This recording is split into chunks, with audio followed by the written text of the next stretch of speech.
ఒకసారి అన్మ్యూట్ చేయి. Unmute.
Occurrence.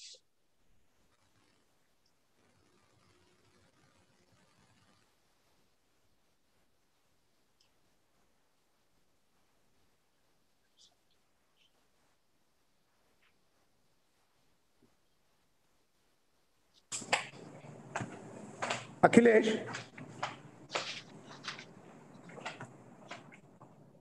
Pikki నుంచి జాయిన్ అయ్యాడో లేదో ఆయనకు. అఖిలేష్ జాయిన్ అయ్యాడు, వస్తున్నాడన్నా. Akhilesh, Just a minute, sir. I'm speaking to the. Hello, sir. So if you can join, sir, it will be helpful, sir. Sir, I was speaking to my chairman only. He's just joining, sir. Okay. If he joins, we can start immediately because it is already 4. I think we should start off, sir. We should start off. He'll join, and anyhow, he's going to speak at 4:15, so we should start off. Okay, then shall we start? Yes, sir. Yeah. 1 minute, sir. Yeah. Okay. Please say. Good afternoon and good morning to different participants who have joined this 2-day online international conference with jointly by several institutions working together on accelerating actions and promoting digital wellness in the context of artificial intelligence. It's my privilege from University of Hyderabad as Vice Chancellor to extend a warm welcome to all of you who join online for this particular two-day international conference. And especially, I would like to thank all of you, those who have agreed to share your knowledge and experience on this particular area. And I have, when Professor Janjala contacted me about this particular international conference, I was very happy that our e-learning center, a center which was started by Professor Janjala at University of Hyderabad, has also taken initial leads on the campaign for the digital wellness. From the campus it started, but has been championing it. He has been championing it throughout the country and also working closely with several of you for the past 2 to 3 years. So in this context, I see that there is a lot of, there would be a lot of discussions and presentations on the scope of this artificial intelligence in this accelerating actions and promoting this digital wellness. University of Hyderabad, as several of you may be knowing, is one of the top-ranking institutions in the country. We are in the top 1% of the institutions that are recognized as institutions of eminence in the country. Of the close to 1,000 institutions that we have for higher education, 10 of us are recognized as institutions of eminence. And we are one of those institutions of eminence in the country. And the uniqueness of this institution is that we are the smallest and the youngest of all these 10. So that speaks about the contemporariness with which our faculty are engaged in research areas that are more relevant in the present context. In this context, actually, Professor Janjala has been, as I mentioned, has been a front runner in promoting this digital wellness. And in fact, today, we have also planned during this inaugural, the website already has been launched some time ago. And now he has come out with the center has come out with full details to load the website with the content on the digital wellness. And that's a wonderful thing that we are going to have during this inaugural itself. I'm very pleased to see several of you taking time and then joining for this two-day conference. And the participants, the youngsters, those who are from different parts of the world, who may be sharing small presentations, and also some of you, the leaders, sharing some lead talks. That's going to be a wonderful international conference, and I wish that these deliberations are more fruitful and more useful for all of us. As a person from science, basically a background in biology, what I have understood is this artificial intelligence is here to stay and has replaced several things. It will continue to replace, but at the same time, it will have its own limitations in certain areas. With the wide scope that this artificial intelligence has, I'm now very happy to see that we are going to discuss these 2 days on the accelerating actions and promoting digital wellness in the context of this artificial intelligence. Although, again, when it comes to artificial intelligence, I need to mention one thing that for some of you, it may be a big news, I would say. University of Hyderabad had an artificial intelligence laboratory way back in 1986. Way back in 1986, we started an artificial intelligence laboratory on the campus, which speaks volumes about our interest in the subject, and now the digital wellness, and with the latest advancements in artificial intelligence, this is going to make a big difference for all of us.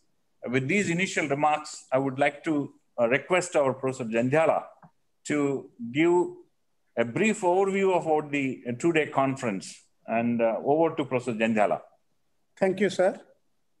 Professor Apparao Podaly, Honorable Vice Chancellor, University of Hyderabad, Ms. Dorothy Gordon, Honorable IFAP Chair, and Mr. A. Murali Krishna Reddy, Honorable Co-Chairman of FICCI, dear partners, colleagues, ladies and gentlemen, on behalf of the organizing committee of this conference, I welcome all of you to the unique conference on accelerating actions and promoting digital wellness in the context of artificial intelligence.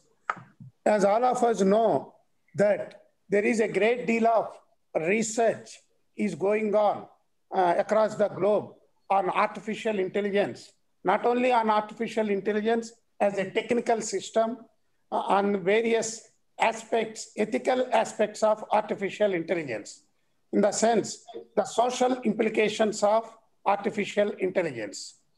However, the uniqueness of this conference lies in the fact that connecting artificial intelligence ethics with digital wellness. So this is, I think, for the first time in the globe, in the world, we are holding such a conference. So the organizing committee, along with all of you, feel proud to have such a conference, and University of Hyderabad in general, particularly the e-learning center and India Center for Excellence in Information Ethics, feel proud to host this conference. And as you know, just as the chairman, honorable chairman has mentioned, that we are also going to launch the digital wellness content today, because almost 1 year ago, we have launched digital wellness platform. This is for the first time in the country, in India, such a platform is being launched by any university. And we are continuing to lead in digital wellness by today launching digital wellness content on this platform. And soon we will come up with courses on digital wellness. And this exercise we are doing in partnership with EndNow, an NGO which has been working for quite a long time in promoting, in advocating, and in doing research in digital wellness. So we are happy to do this today. With these few words, I once again welcome all of you to this conference. And we are also thankful to FICCI for supporting this conference. And I am also thankful to all partners, all speakers, chairpersons, participants for joining today's meeting. Thank you. Thank you, Professor Jandiala, for giving the overview of this two-day conference and the participants. And I'm sure we have seen Dr. Dorothy Gordon, the IFAP chair, is already connected. I would like to request Dr. Dorothy Gordon to give her message for this international conference. Over to Dr. Dorothy Gordon.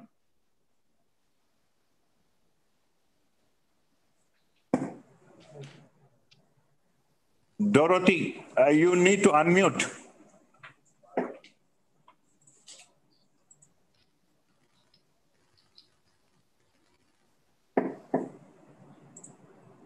Unmute.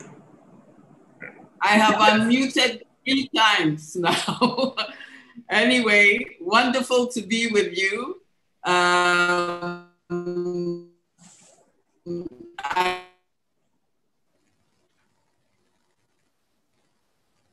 was was just saying what a pleasure it is each time when it is virtual that I spent there.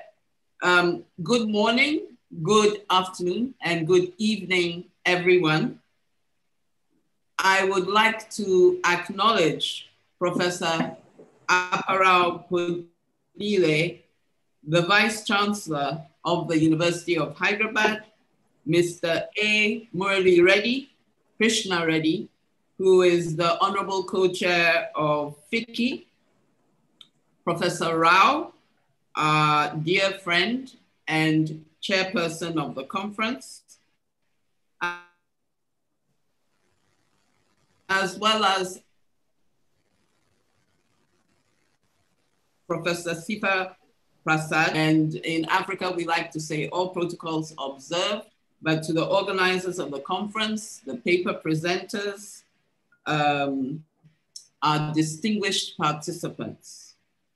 This is a wonderful initiative in the sense that we haven't been addressing the issues around artificial intelligence from a purely digital wellness perspective.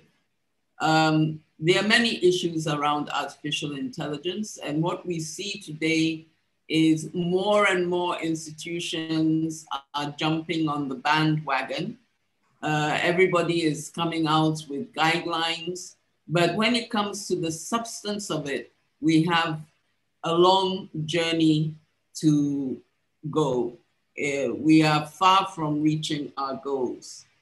As the chairperson of IFAP, I think it's important to remind those who may not be aware of what IFAP does, that IFAP's mandate is to support member states to build inclusive knowledge societies. And we are concerned with artificial intelligence because while it has many benefits, it's clear that in some cases, it is not advancing inclusion and it is actually deepening divides. So IFAP provides a platform for all stakeholders in the knowledge society to actually participate in international discussions on policy and guidelines and action in everything that concerns access to information and knowledge. And I'm very proud of the fact that this meeting is actually building on a lot of work that has already been done by the network of IFAP partners. And I'm very pleased to recognize the University of Hyderabad as a key partner for those previous initiatives, including substantive meetings and research. And I'm also very proud to acknowledge my vice chair of IFAP, who has joined us for this meeting, Yevgeny Kuzmin, who heads up IFAP Russia and who is vice chair for multilingualism online. He has hosted a number of meetings that have addressed the developmental impact of digital transformation, not just from the multilingual aspect, but also from these very contentious questions that we have to deal with when we are talking about artificial intelligence. And at the moment, it's very fashionable for us to keep talking about the negatives. Before I go to the negatives, let me remind us that our daily lives are made so much easier thanks to artificial intelligence. And that, we were discussing just before joining the full meeting, the development of vaccines for COVID-19. And we have to remember that that would not have been possible in such a short time without artificial intelligence and with models that our scientists have been working on for many years. So artificial intelligence, as the speaker before me said, is here to stay. It is an important part of our lives. It is a general purpose technology that is going to be part of our lives. And what is making us nervous today, perhaps, is this feeling that we have no control over the direction in which artificial intelligence is taking us. And this is why you see that UNESCO has spent a lot of time actually working on the human approach to artificial intelligence. I just want to remind you of a few issues before I round up, because I see Professor Rao is making some directions over there. But I think it's really important for us to think about the concentration of power in the hands of a few non-state actors. And it's for this reason that I'm really happy to see FICCI as an active participant in this particular conference, because we need the private sector to be on board. We absolutely need them to be with us in discussing how we are going to manage these technologies, whether it is from the design angle or whether it is from the consumption angle, whether it is from the issues that relate to the control of content, because we can't have a knowledge society without quality content. This is something that my friend Yevgeny Kuzmin reminds us of all the time. It's the quality of the content that we are sharing that is going to determine the quality of the knowledge society that we build. Taking us back to COVID, I would like each of us to study a bit of history and look at the upheaval that happened after the First World War and after the Second World War. In a way, the COVID pandemic is changing our world in the same kind of way that we are actually witnessing a massive societal upheaval.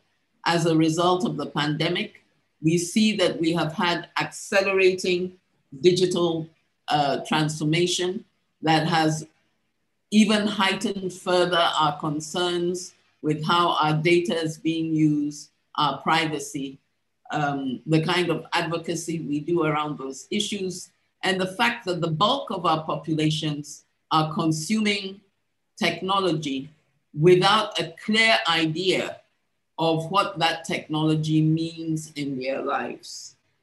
So let me end by reminding us, and I was very pleased to see the focus on the Sustainable Development Goals, the three key Sustainable Development Goals for this conference: education, government and peace, good governance, as well as partnerships.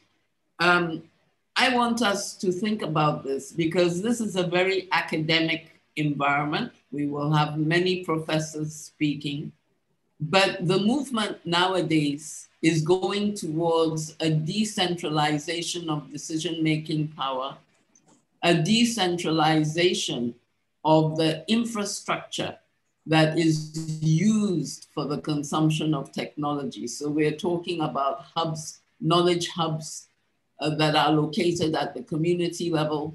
We're talking about internet access that is managed at the community level. And I want to put it to you that the kind of debates you're having over the kind of future that we want, the kind of future that means that we have an information for all society, that requires that we involve community leadership as well in the discussion, because essentially we are trying to build a future based on a common value set. And if we don't have that discussion with the actual people that are going to be involved, then in a way, we are imitating those who would wish to control the whole process. So once again, let me thank all of you who are participating so actively in this meeting.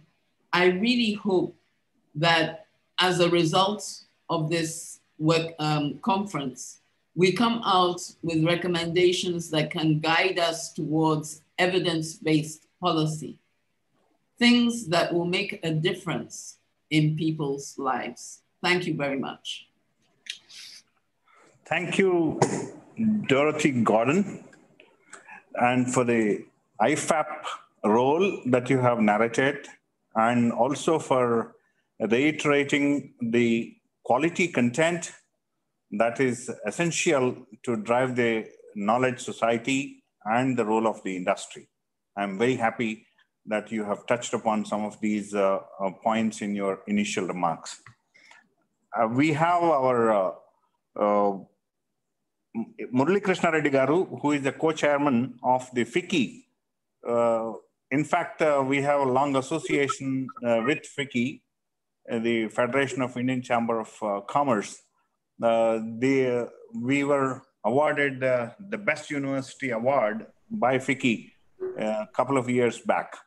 So we are proud to have, we are glad to see our co-chairman of the FICCI, A. Murali Krishna Reddy Garu, joining us on this inaugural and to share his thoughts about this two-day international conference. Over to Murali Krishna Reddy Garu. Yeah, thank you. Respected Vice Chancellor Mr. Apparao of University of Hyderabad, distinguished speakers, distinguished invitees, organizers, good evening to all of you. I am indeed thankful to you and grateful to you for associating FICCI with this important international conference on digital well-being in the context of artificial intelligence. FICCI is very delighted to be associated with this important endeavor because it's very topical, it's very relevant, and it is going to make an important change in the lives of people and the communities. FICCI is a body which is an NGO, non-profit organization, which acts as a bridge between the private sector and the government in facilitating policy. In this context, our own national organization has a committee dealing with digital transformation and artificial intelligence. That's the importance FICCI gives to this subject. Needless to say that digital economy is here with all of us. There is no going back on digital economy, digital technologies. They are part and parcel of business, part and parcel of public institutions, part and parcel of education systems and community life. What is really happening now, the biggest debate is on artificial intelligence. There are, of course, people who are scaring us that machines could take over humanity and we could be helpless, and that could be disastrous for we as human beings. I think that is only a scare. Well-informed scientists tell us artificial intelligence, when properly controlled and properly used, is going to be transformative in shaping the future communities. Michio Kaku, in one of his speeches, has said, today's robots may have intelligence or consciousness of a cockroach. It may take 1,000 years for robots to develop consciousness of some degree. So that's far, far away.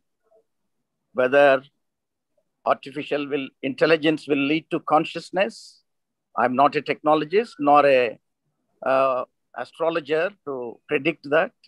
It may happen, it may never happen. But however, artificial intelligence is going to be an important tool in scientific endeavors and in policy formulations. In this context, this conference is coming at a very, very relevant time. We need to highlight the advantages of artificial intelligence in both business, community development, in government running, and scientific research, and many, many areas of human endeavor, including education. In this context, we need to highlight what are the steps we need to take from the day one to put the artificial intelligence in the proper path, to be useful to humanity, to better the lives of people, and also to better the lives of disadvantaged and disenfranchised people of the world. Artificial intelligence and digital transformation cannot be the sole domain of the empowered and the elites of the society. It has to go to nook and corners, make the disadvantaged empowered, and artificial intelligence, I hope, will play a role in empowering every section of society. And I hope this conference will throw some light on that aspect also, apart from looking at do's and don'ts that are required for policy makers in keeping the artificial intelligence in a way that digital well-being is assured. I wish this conference all the best. FICCI is indeed very, very delighted to be associated with this conference. And I hope this conference will come out with fruitful and useful recommendations for private sector to take note, and also organizations like FICCI to take it up with the governmental agencies in policy formulation. I once again thank the Honorable Vice Chancellor and the other organizers for inviting me to be part of this conference. I wish this conference the very best. Thank you. Thank you, Murali Krishna Reddy Garu, for the wonderful message and the role that the FICCI has been playing in facilitating the policy and making by liaising with government on one side and industry on the other side, and facilitating several different activities, and for your good wishes for this two-day conference. My dear friends, I think now we have one important event that is, as I mentioned a couple of minutes before, that University of Hyderabad has launched last year the website on digital wellness. And that is now we are going to load with the content, and that content loading is being launched now. Before that, I would like to say a few more words and then launch the content on the on the website, and then leave it to Professor Shiv Prasad for formal vote of thanks. I wanted to inform the participants of this digital wellness conference, two-day international conference that we are having with reference to this artificial intelligence, and also with the role of FICCI. I'm reminded of one thing, that University of Hyderabad has been promoting innovation and entrepreneurship ecosystem. At the same time, we also have excellent international collaborations that are supported by EU and also by other agencies. And through some such programs that are supported under the chairmanship of Professor Jandhyala, we have actually planned to launch another laboratory in the e-learning center, which will become an interactive phase between University of Hyderabad and the industry in promoting this digital wellness, and then creating the knowledge and disseminating the knowledge on in this digital wellness this will be coupled with the inputs that we have excellent faculty from computer sciences and other departments of communication who are also associated with the e-learning center. All of them together as a team are going to facilitate these interactions more and more in the months and maybe in the next few weeks to come. That's something where in the offing, very soon we are going to make that laboratory open for that such kind of interactions. And this is we have gained experience in the last 10 years, I would say, with the support from the Government of India on the technology business incubator that has been launched more than 10 years back with the support from Department of Science and Technology. And then the Ministry of Information Technology has supported us through another incubator. We call it as TIDE. And the third incubator, the most recent one in the last 3 years that has come up is the BioNest, which is supported by Department of Biotechnology. So on one hand, the different aspects of science and technology, and this side with the e-learning center putting its efforts. It's actually one of the youngest centers that we have on this campus, but this has put a lot of efforts and which are culminating in bringing this kind of discussions with all the experts available globally, and also creating knowledge at our end and making it available, as Dorothy has observed, that to create a knowledge society, there has to be a quality content.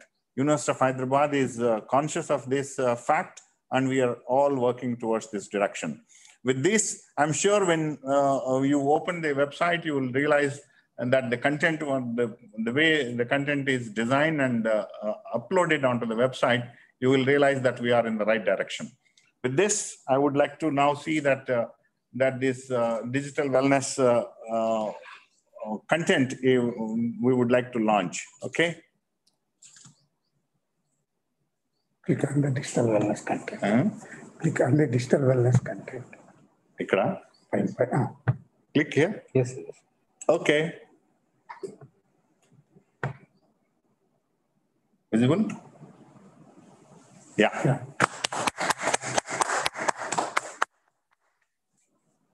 So we have Karthik.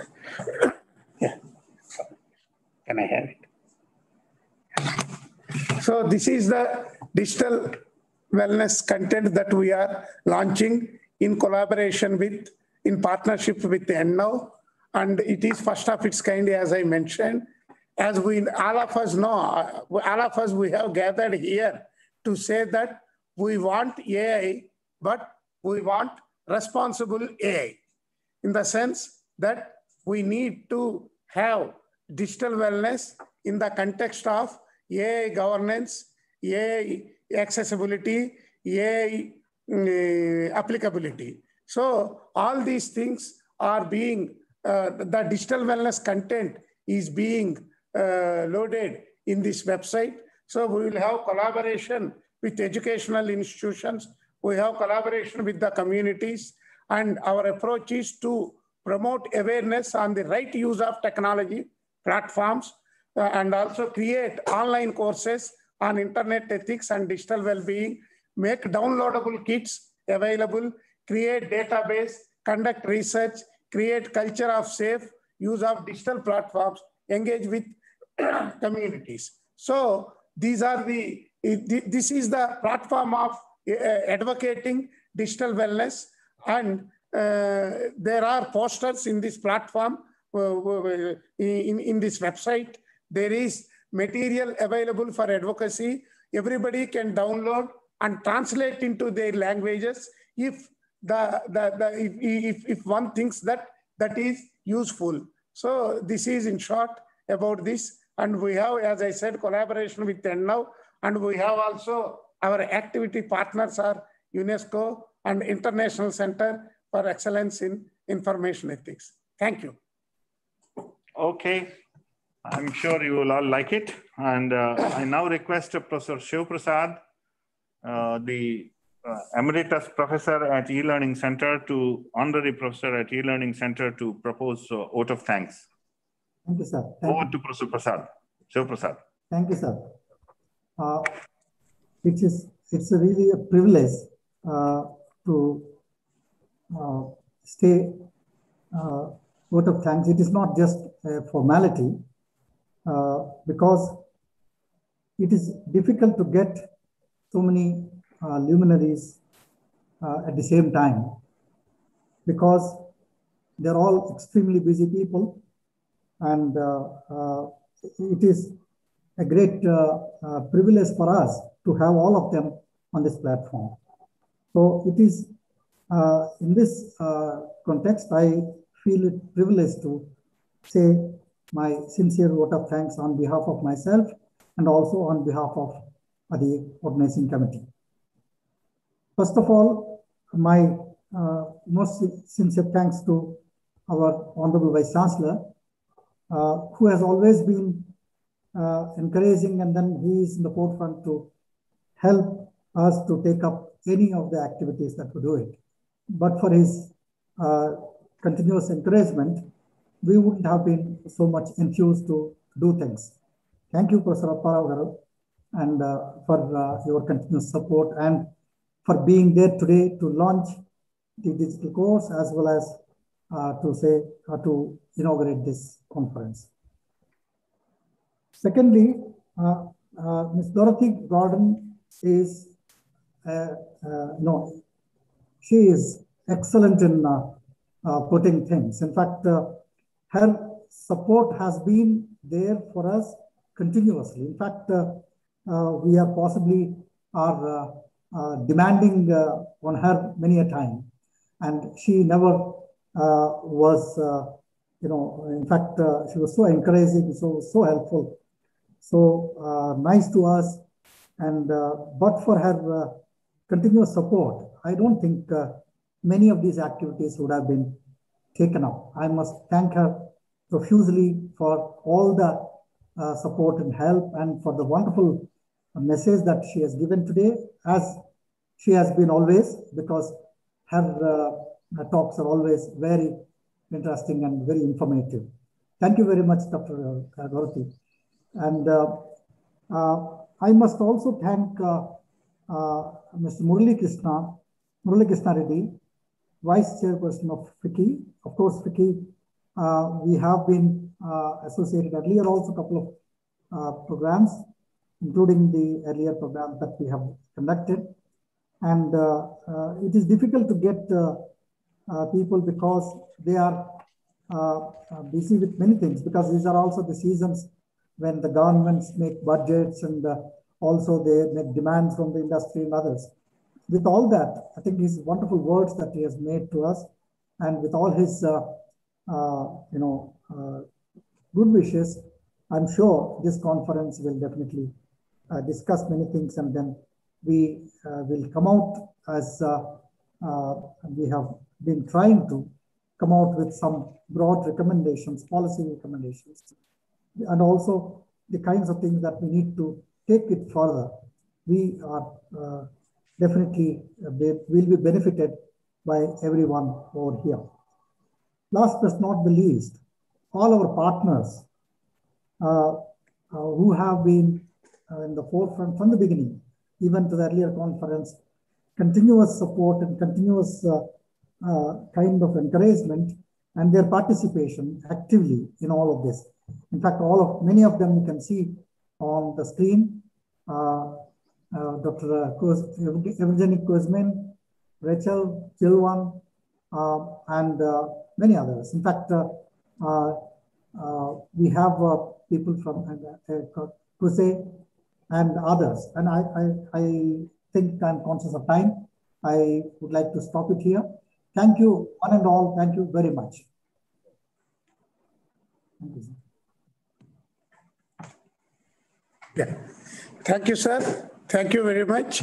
And now we will start our keynote address. May I request, since we are late by 10 minutes, we are late by 10 minutes. So now, Karthik, now I request Professor Rafael Capurro to chair the keynote session. And I also request Professor Geoffrey Rockwell to deliver his keynote. Thank you. and we have 20 minutes for keynote. Can you hear me? Over to Professor Rafael Capurro. Yeah, can you hear me? Yes, sir. Yes, Fine? audible.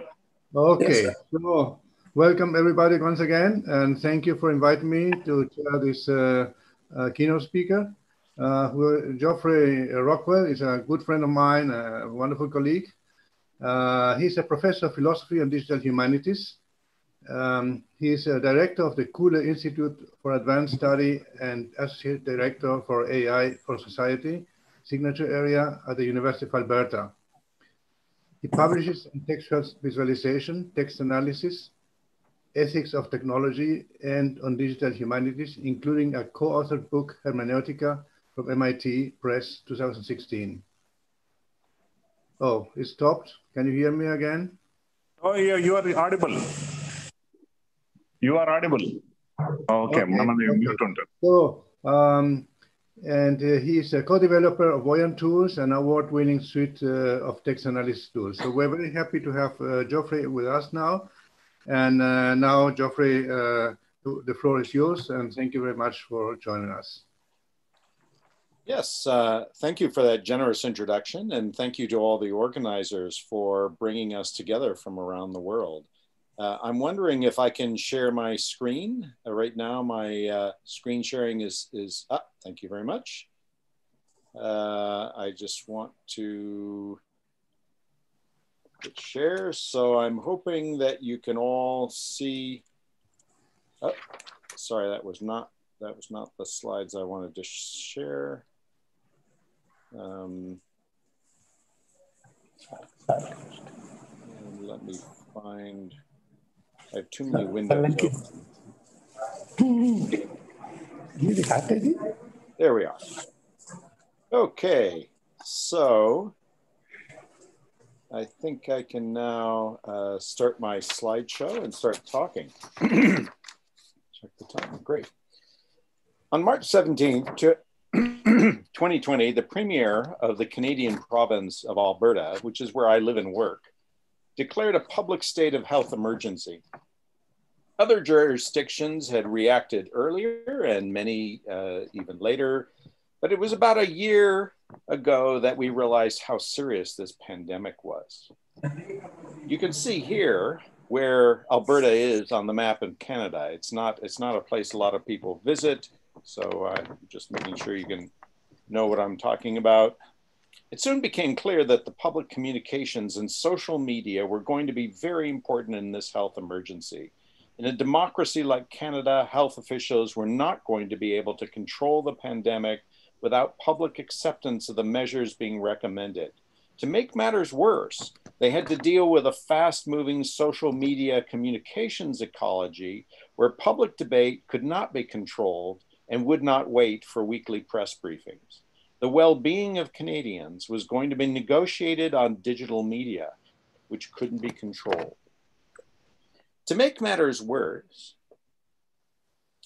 let me advance my slide here. To make matters worse, the challenge of health communications and digital wellness and public trust in governments was made worse by a number of developments. And I'm going to go over things that I'm sure you've all thought about already.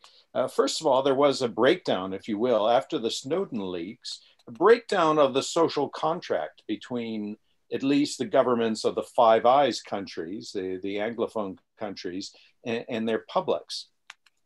Second, social media like Facebook had clearly become sites for unhealthy and polarizing discourse.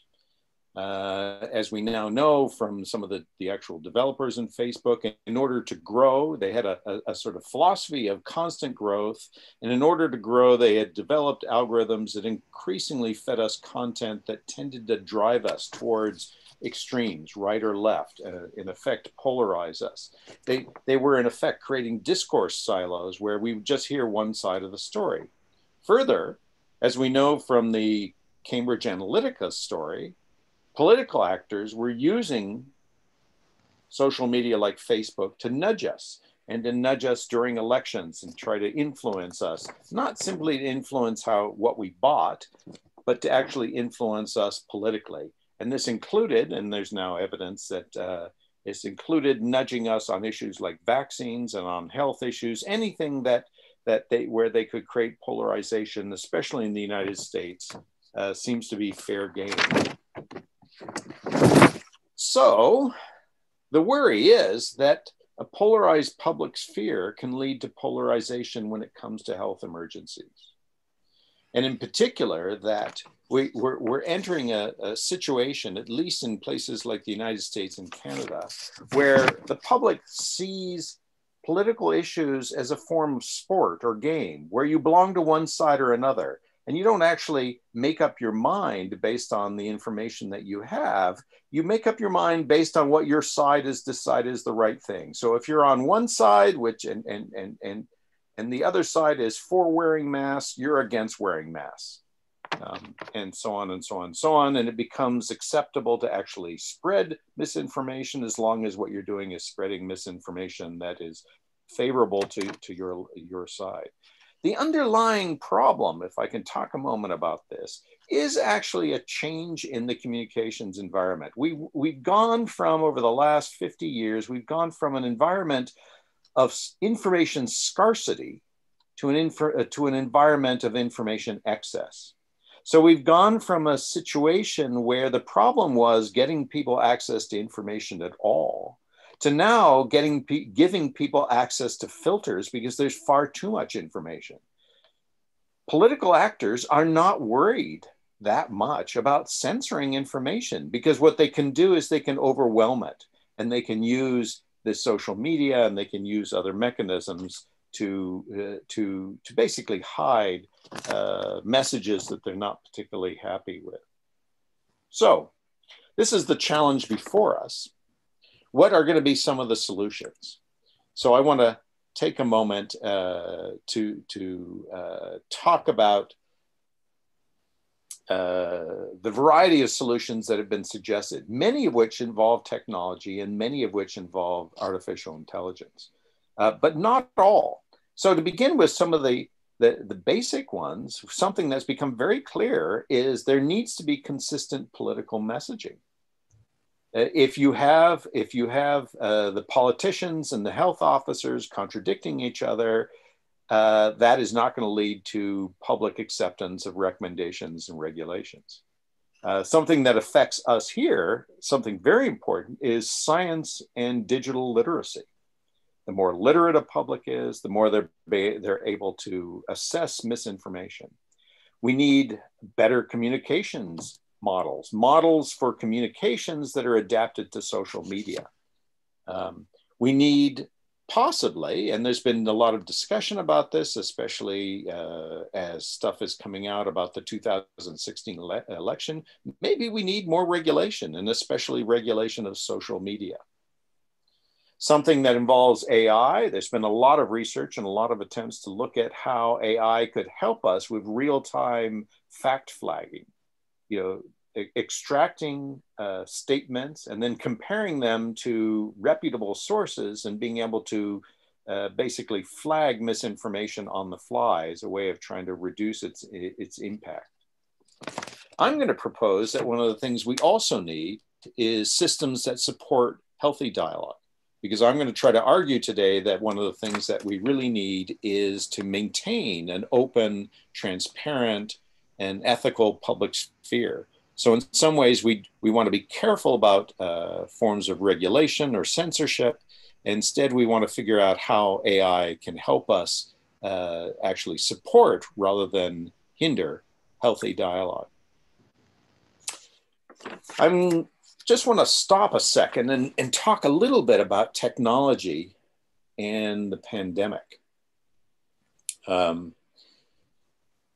I think there's often a temptation to both fear and perhaps overhype the opportunities for whatever is the current technology when we have some challenge like this pandemic. And it's interesting to take a moment and ask ourselves what's worked and what hasn't worked.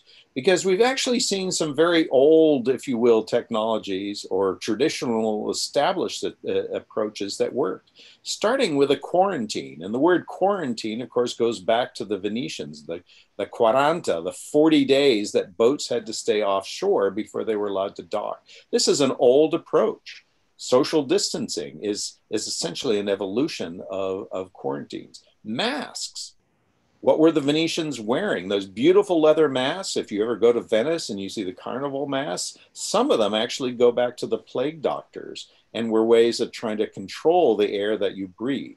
They didn't really have a good understanding of the plague, but they did understand that the air may have had something to do with it. Regulations and bureaucracy. Jacques Ellul talks about bureaucracy as in some ways one of the original forms of technology. I witnessed this the other day when I went in for my first dose of vaccine that actually came from India. I witnessed the value of a well-organized bureaucracy as they took hundreds of people and kept us separated but moving in a flow. Human contact tracing has become very important, and of course testing.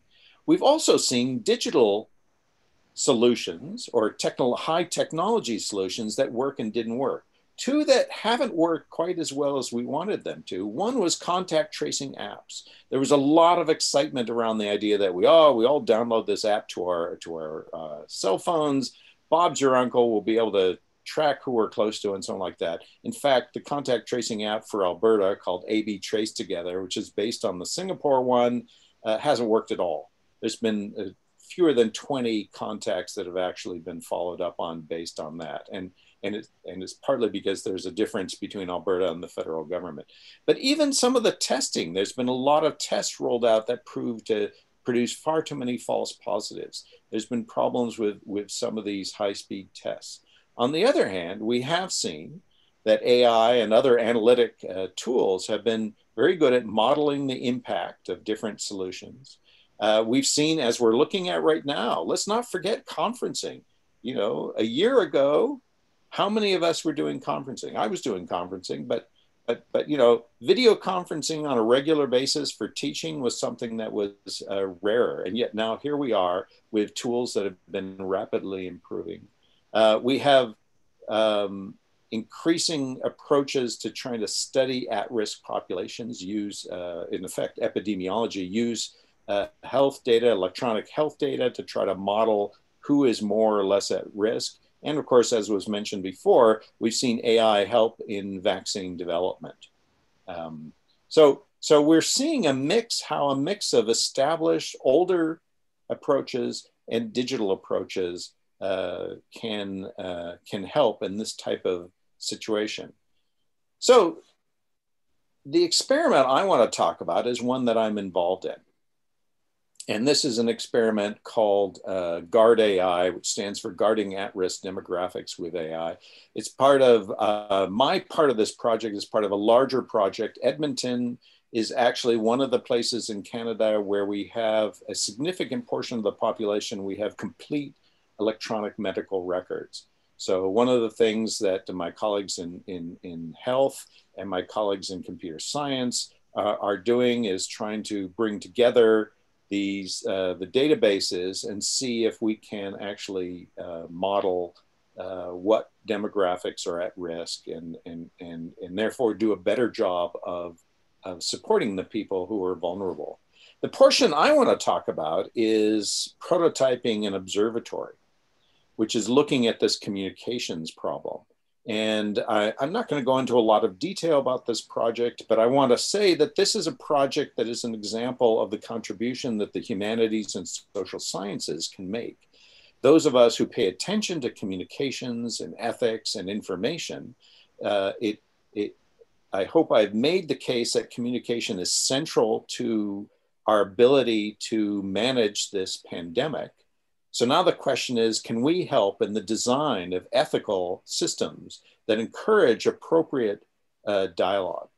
And the way we're actually doing it is we have been scraping and gathering just for the province of Alberta, we've been gathering a number of different discourse streams, the chief medical officer, the premier, Twitter, news sites. We've been matching that with information, epidemiological information and timeline information.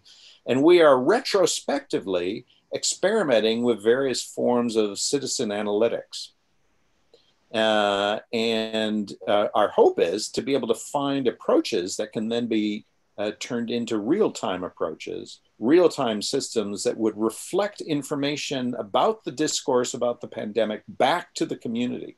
Not an approach which funnels it just to medical officers, but one that actually reflects the community and its concerns back to itself in order to encourage more appropriate rhetorical behavior, if you will. We're using a Health Canada risk communications framework in order to understand what's going on. And now I'm going to give you a very rapid little trip through some of the stuff that we're looking at and seeing. What you can see here, these are the tools that we're using. The main tool we're using is Voyant, which was Raphael mentioned before. Voyant is an open and free tool. It was developed by humanities, digital humanities scholars for humanists. It is the most widely used tool on the Compute Canada high performance computing platform. Hundreds of thousands of people use it. This is a tool built by us for us. And because it is in browser, free and open, it can be used by anyone who wants to experiment with citizen analytics. It is an important tool, and I must admit I am promoting a project I'm involved in, but it is an important tool to the digital literacy. This allows people to play with the analytic techniques that we otherwise hear about and to play easily. So I encourage any of you who are interested in looking at that to experiment with that. So what are we actually seeing? So one of the things that we're doing is an AI technique called topic modeling. This is a technique that tries to extract themes without supervision. So you're not telling it what to find. It's trying to tell you what are the types of themes. And in this case, one of the things we found is that there are themes or topics that are consistent, that, words like COVID, cases, Alberta, this is something that, that gets consistently discussed. And then there are themes that spike. And these are the ones that become really important, especially on social media. They're ones that all of a sudden take off, and you see a lot of, if you will, public negotiation around an issue. And an example here is a theme about Edmonton and masks and hospital. It's probably tied to the introduction of regulations and mask rules.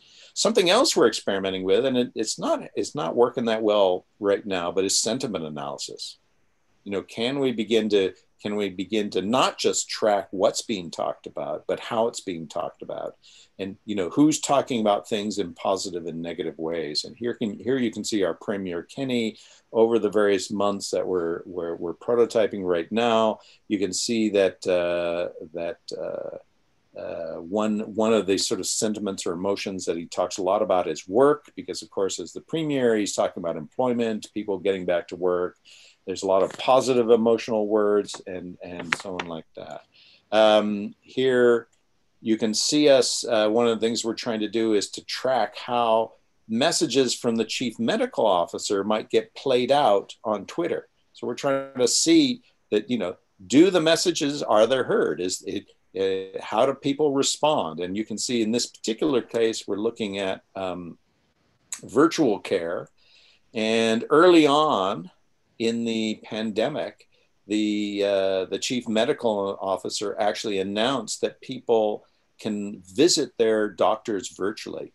And she allowed the doctors to bill, so they would get paid for responding to patients virtually. So people could see their doctors without having to physically go and visit them. And so you can see how she talks about this regularly. But you can also see how, and I've tried to align these two graphs, you can see how the issue sort of builds up in the Twitter sphere. Not quite sure what that means, but this is important to sort of trying to track how messaging might be working or not working. Another example is a word like school, the closing of schools, the opening of schools. And you can see in the Twitter, the sort of growing anxiety over the summer as people get ready for an opening in September 1st. In the meantime, the chief medical officer is trying to tell people, if you want your kids to go back to school, you got to start doing the various things that saved lives. So we see a very interesting messaging that's happening here. A word like masks. The chief medical officer is regularly talking about masks, but masks become in the sort of public discourse seem to go through a different pattern of discussion and so on like that. So this is all to give you a sense of what we can do with these tools by gathering public discourse and then studying it, and we can begin to model what a citizen observatory would be. And I want to close on this because I want to suggest, I want to argue for an observatory model. And an observatory model is a model where we try to provide a reliable and reputable source of information, and a source of information that is open and transparent. So it's not one that is trying to control the message or only show part of the message, but one that is reflecting the discourse back to the public. In some sense, we're trying to model a type of dialogue that could become trusted. And we're trying to use the tools of big data and visualization so people can begin to reflect on what's happening with the discourse. Why are certain things spiking? They can begin to be less likely to be nudged because they're actually able to see what's going on and interact with it and explore the knowledge. Finally, and something we are not doing, but I think has a lot of opportunity, is to start crowdsourcing this type of information, to get the citizens involved in doing the analysis, get citizens involved in adapting the visualizations. And I see this as part of a well-rounded digital wellness policy to deal with important issues like the pandemic. The scary thing is, and I've got one last slide, Canada actually developed something like a global public, an observatory. They developed the Global Public Health Intelligence Network.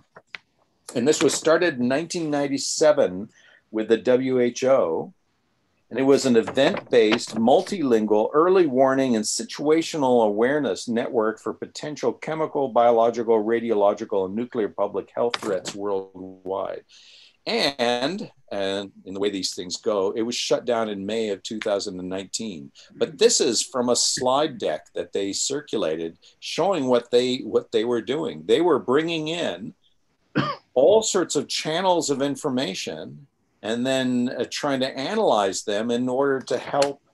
In this case, it was not to reflect it back to the public, but in order to help the WHO and the government of Canada understand fast-moving issues around the world. So this idea of an observatory exists, but what I would recommend is that this has to become a public observatory by people, for people. Thank you very much. Yes, can you hear me? Yes. Yeah, wait a minute, must disappear here, PowerPoint. Okay. So thank you, Geoffrey. As usual with you, it's a fantastic view of what we need. And I think the key point is reflecting on the message in society, which is changing very quickly. So we have messengers of all kinds, but we have to organize an observatory for being aware of what's going on, what messages are damaging or good, and so on. So I think this is a very, very important message, again, for our conference. And I don't know if we have time for some questions, 2 or 3 questions. Raul, can we allow that? I think normally Keynote does not have any questions. No questions For Keynote, there are no questions. Well, I encourage people to send me, you're welcome to post them on Twitter or send me email. I'm easy to find, but okay. Thank you all. Then we have the messages to you personally and no public discussion now. So thank you very much again for your wonderful presentation. Yeah. Thank you very much, Professor Geoffrey Rockwell. We are really thankful to you because you have woken up these small hours of the morning in Canada and took a lot of pains to deliver this keynote address. So that's why, on behalf of the organizing committee, my special thanks to you for agreeing to deliver keynote address. Again, I am stressing, though it is small hours of the morning in Canada. And I also thank Professor Rafael Capurro for agreeing to chair the session. When I asked him, he immediately said, yes, I will do it. So thank you, sir. Thank you very much. Now we will have 5 minutes break instead of 10 minutes because we are 5 minutes late, running late. So that's why we have just 5 minutes break and reassemble after 5 minutes.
Muted.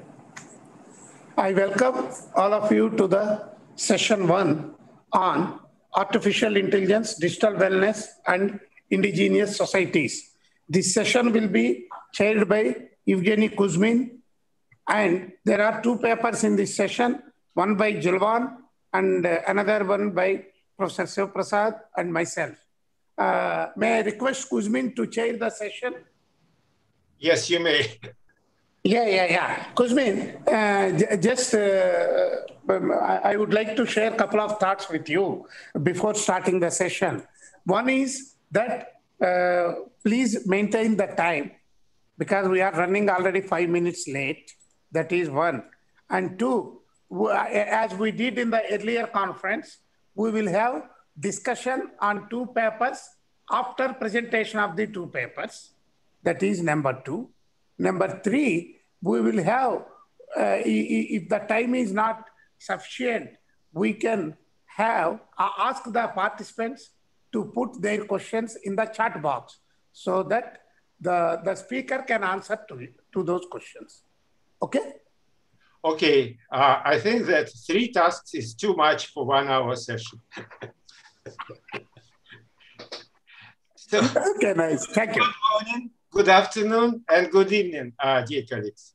First of all, I would like to congratulate all organizers of the conference for a new excellent initiative and thank for giving me a special honor of chairing the first thematic session of the conference on the artificial intelligence, digital wellness, and Can you hear me? Yes, sir. I would also like to emphasize that this conference is not only held under the auspices of the UNESCO Information for All Intergovernmental Program, it builds on the outcomes of other conferences that have been held within the last decade within the framework of this unique program in Russia, Brazil, South Africa, Argentina, in Jamaica. And of course, here we have to remember that the first great online conference organized by the University of Hyderabad last year. The topics that we are going to discuss today and tomorrow are very important, especially in the context of the fact that our world is changing rapidly and drastically. New technologies and new opportunities appear every day. Cardinal qualitative and quantitative change of information environment makes a tremendous impact on individuals and communities.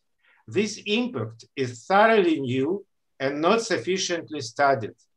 Suffices to mention the virtual replacing the real for many. 30 years ago, there were dreams and hopes that ICTs would help people to realize and reach their full potential and change the world for the better by ensuring universal access to information and knowledge and facilitating communications. Today, we see that our digital world is flooded by materials not only useful and reliable, but also false and misleading. I want to say a few words about negatives, not only because it has become fashionable, as Dorothy mentioned, but because I find it very important to remind of them all the time when we try to be positive, and we try to be positive. We should also realize that a huge number of utterly ignorant and irresponsible people, some with dark intentions, have an opportunity to create generally accessible content, circulating freely without any delay, and impose it on the public worldwide.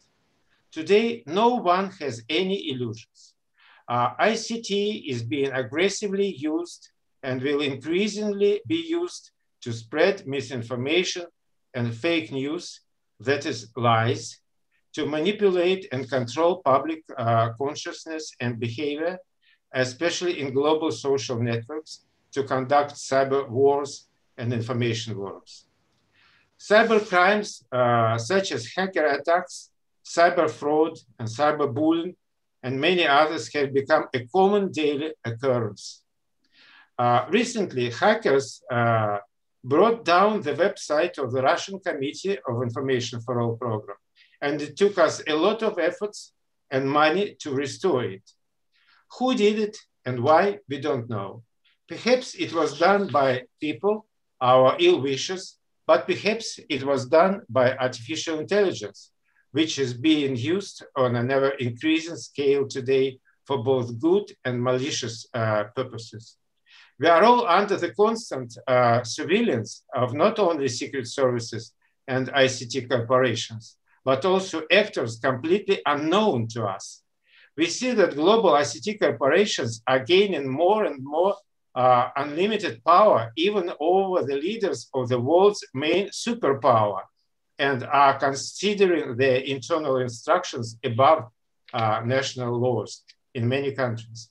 We see that at micro level and at the level of big politics, artificial intelligence is used to destabilize the political, social, and economic systems of competing states and systems of international relations. This is clearly stated in the concept of our conference. And this will be discussed at a special and very interesting session devoted to the use of artificial intelligence for malicious informational and psychological impact on people. Analysis reveals pronounced one-sidedness in the theory and governmental policy in many countries, and as it accentuates the economic efficiency and puts technological and infrastructural development into the foreground, all this very often at the expense of information content, its reliability, accessibility, and preservation, as well as the status of well-established public information institutions such as libraries and archives, and last but not least, social and cultural impact and consequences of ICT development and implementation in all spheres. The reason is that the contemporary world, dominated by neoliberal ideology of transnational monopolies, is ruled mostly by business administrators, financiers, and lawyers of those monopolies, while professional attitudes and approaches, as well as self-confidence and sometimes greed of these people, make them blind and indifferent to the world around, and they are almost ignorant of the general philosophical patterns of development. Knowing all of this, we nevertheless remain highly optimistic and talk about digital health, digital well-being, digital wellness, including well-being in public life, as well as at workplace. While some other people are thinking about how to make the world better for themselves only, and worse for others, we must remain optimistic and think hard about how to make the world a better place for all. If we, gathering under the flag of UNESCO, do not try to find positive solutions and develop useful recommendations for our governments, for our societies, for our friends and neighbors, then who will do this for us? The UNESCO Information for All program is a unique intergovernmental program. It has 6 priority areas of activity: information accessibility, information preservation, information for development, information ethics, media and information literacy, and multilingualism. All these areas are interconnected. This session mainly focuses on 2 areas: media and information literacy and multilingualism, especially with regard to indigenous communities. As this is especially important this year, and this is especially important this year, when the decade of indigenous languages began under the auspices of the United Nations and UNESCO. The Information for All program has done a lot in media and information literacy, and there are many achievements and interesting findings here. The meaning of this activity is to prepare a person for life in a high-tech society filled with information and communication technologies, both friendly to a person and hostile, to teach a person to function effectively and safely for himself and others. Distinguished experts in today's sessions will address these topics from 2 new perspectives. First, how to ensure digital well-being for all people with artificial intelligence in multilingual and multimodal digital literacy. Second, how artificial intelligence and digital wellness can be used to help create well-being of indigenous communities. Of course, when discussing these topics, issues of information ethics and availability of truthful information cannot be avoided. Now, I want to invite Jovan Muller de Oliveira, UNESCO Chair of Language Policies for Multilingualism and Professor of University of Santa Catarina in Florianopolis, Brazil, to deliver his paper. The title of his paper is Artificial Intelligence for Building Digital Well-Being in Multilingual and Multimodal Digital Literacy, Strategies in Academic Context. Jovan, please, the floor is yours.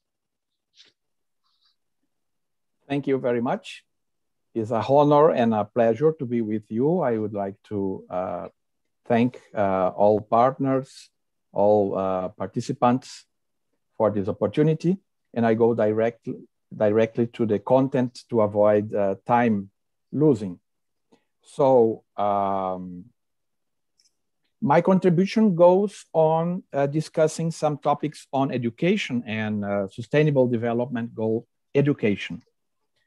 Thinking, as Dorothy Gordon mentioned, on inclusive knowledge societies, but thinking that artificial intelligence and its implication to education must be seen from the perspective of handicaps and how technology is at the same time an advantage and brings disruption of education in traditional ways, and that the true disruption of education is yet to arrive using artificial intelligence. So we are not inside the main trends that will come with the perspective that we have now. Subramanian and Swati, in a paper from 2018, brought us 10 points of view, 10 branches of education that will be reached by artificial intelligence. I will develop these points in my paper. We can resume them in 4 aspects: in pedagogical processes, informational processes, communicative processes, and administrative processes that will be reached from artificial intelligence in the branch of education. I will bring 2 examples and use 2 or 1 of these categories to discuss the topic. The first one is that, of course, that to get the results we expect with intervention from artificial intelligence in education, we must guarantee that an amount of digital well-being is there, because digital well-being is both a means and an end in the transition to the knowledge and information society. We can define digital well-being as the enhancement and improvement of human well-being in the immediate and long term through the use of digital media, as the Israeli mission by UNESCO does. Or we can define it in a more specific way connected to devices, like Ulrich Links did. The extent to which the user feels their digital device use is well aligned with their personal valued long-term goals. The word disruption in that context, in this context, has at least 2 meanings.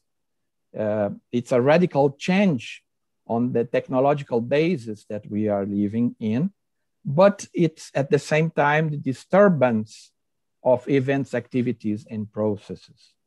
And in that sense, the advance of digital media brings barriers, and with these barriers, stress and exclusion for a population that is still involved in traditional literacy practices that are taught in schools.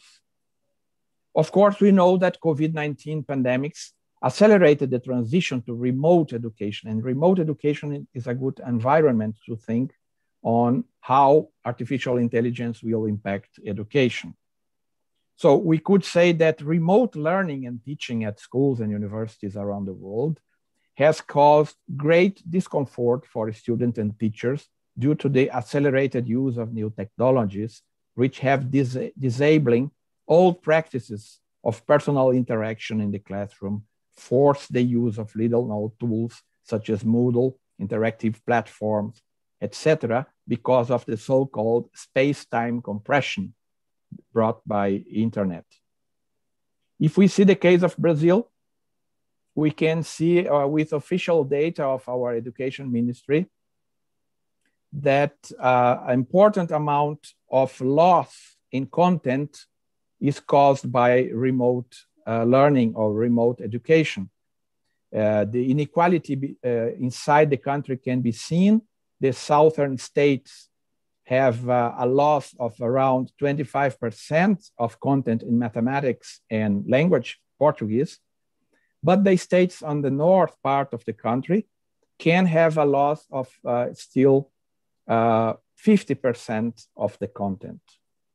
If we take another base of data from OECD, for example, it helps us to understand how these differences in digital literacy make possible, even inside a group of countries considered more homogeneous, like OECD countries, that so many people cannot do 10 tasks using digital literacy. Here we can see that the differences are not so big with people in higher education level and very uneven with people that have secondary or elementary school. So this inequality is even there in a more homogeneous group of countries like OECD countries.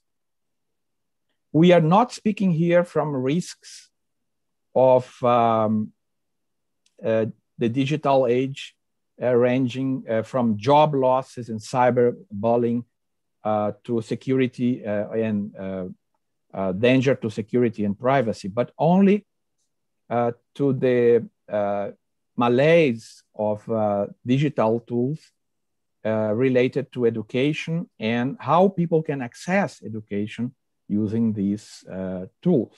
I bring two examples to bring two recommendations. First one, if we define digital literacy like ALA does, as the ability to use information and communication technologies to find, evaluate, create, and communicate information requiring both cognitive and technical skills, we are focusing on the digital abilities. But we cannot forget that the digital brings changes in the literacy itself, what we call literacy, what we call texts, what we call manipulating texts, for example. And we see today that this literacy is evolving, among others, towards multimodality and multilingualism. Multimodality texts, including picture books, textbooks, graphic novels, comics, posters, infographics, maps, and so on, can seem something very familiar to us.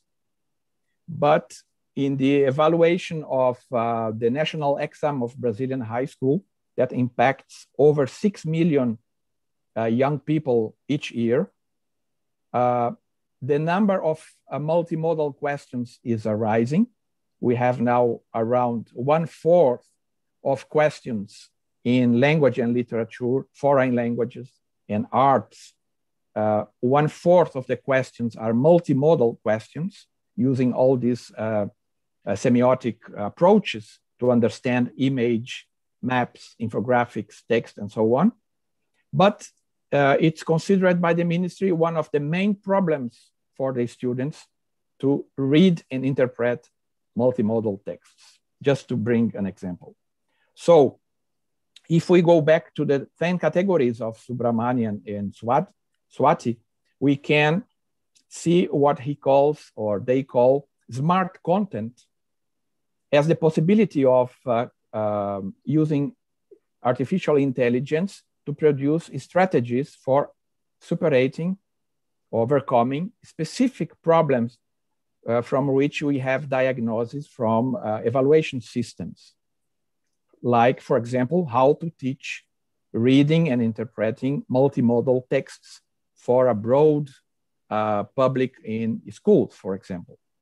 So here, my first recommendation to stimulate the connection between national assessment systems in literacy and the development of instruments and methodologies in artificial intelligence to overcome bottlenecks. Second topic, we'll discuss one course that we organized in our UNESCO Chair on Language Policies for Multilingualism in this semester, taking advantage of remote education to invite students from different countries and to give the step from a monolingual university to a multilingual university. We share the opinion that we speak lots on multilingualism, but our institutions continues to work in a monolingual way. So very rarely we have universities in the world working effectively in different languages. In this course, we got 102 students from 11 countries. It means a totally new approach to internationalization of universities, going away from the recommendations of OECD, for example, and making possible to have foreign students that don't live in the country, but are in their respective countries. And we had with us 14 professors from 9 countries that taught in 4 different languages without translation: Portuguese, Spanish, French, and English. These are mostly countries of our UNESCO chair. And so we developed a methodology of multilingual courses called OMIP, Online Multilingual, Multidisciplinary, Interinstitutional, and Pluricontinental courses. These participants were 50% from Brazil and 50% from other 10 countries. The second most important countries in students were India. It was possible because Brazil is one of the 22 countries in the world where public higher education is free of charge, not only for Brazilians, but for every student.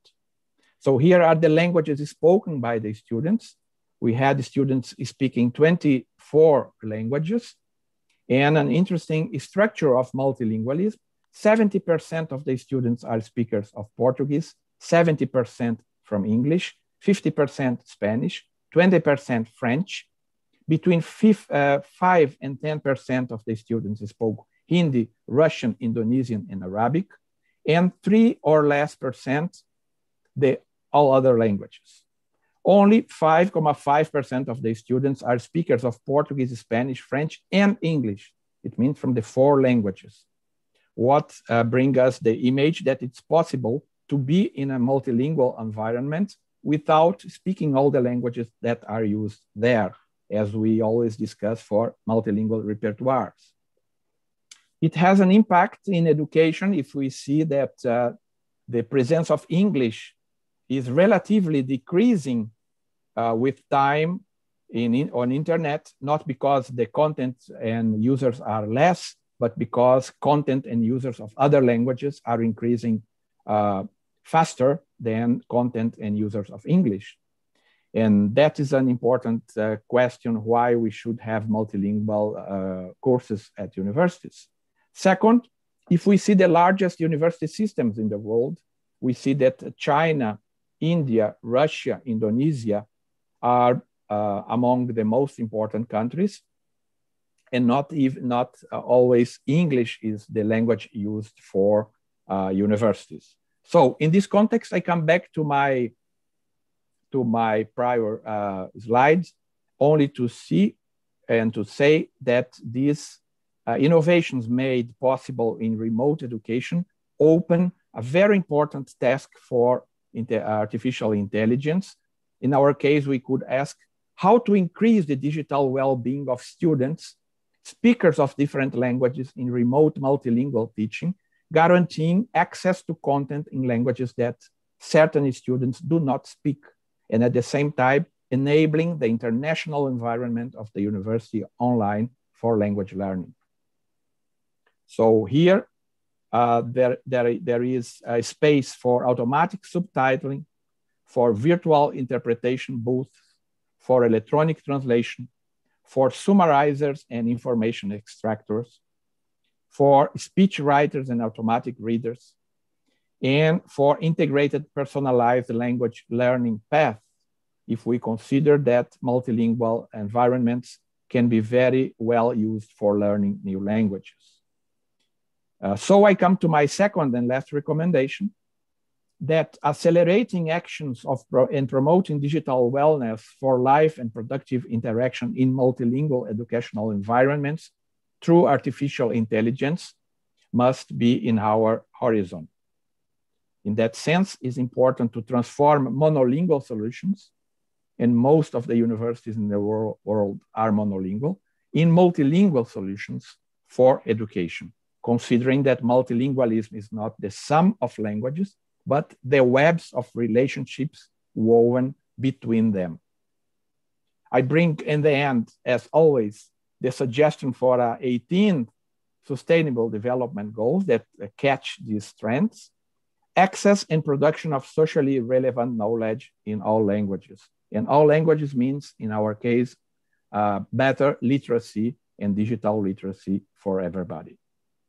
Summarizing my recommendations, and I thank you very much for the attention, and repeat my thanks for the organization of this wonderful conference. Thank you.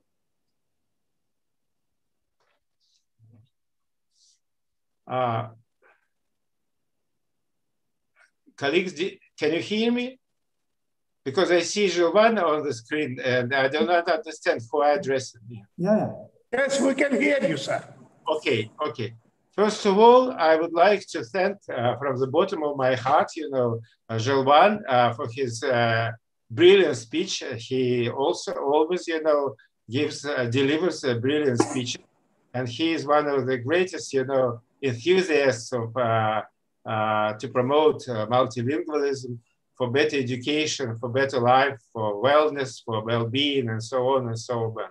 And I think you all agree with me that this subject was discussed from a very new perspective: how to connect artificial intelligence, technologies of wellness to education, how to bring them to education, to improve the quality of education, how to provide education with new opportunities that new ICTs give us, and so on and so on. Thanks again, Gilvan.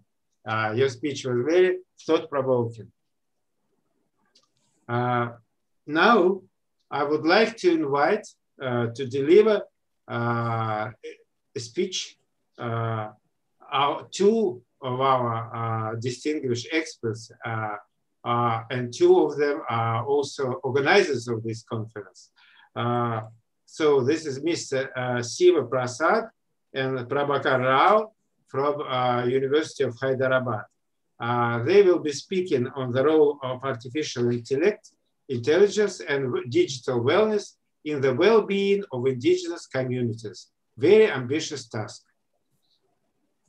Floor is yours. Who will start the first, Siva or Rao? Thank you very much. I will just share my.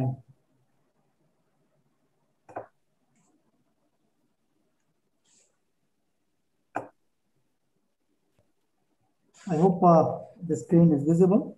Yes. I will not take much time because I would like to have a little more kind of questions for discussion later.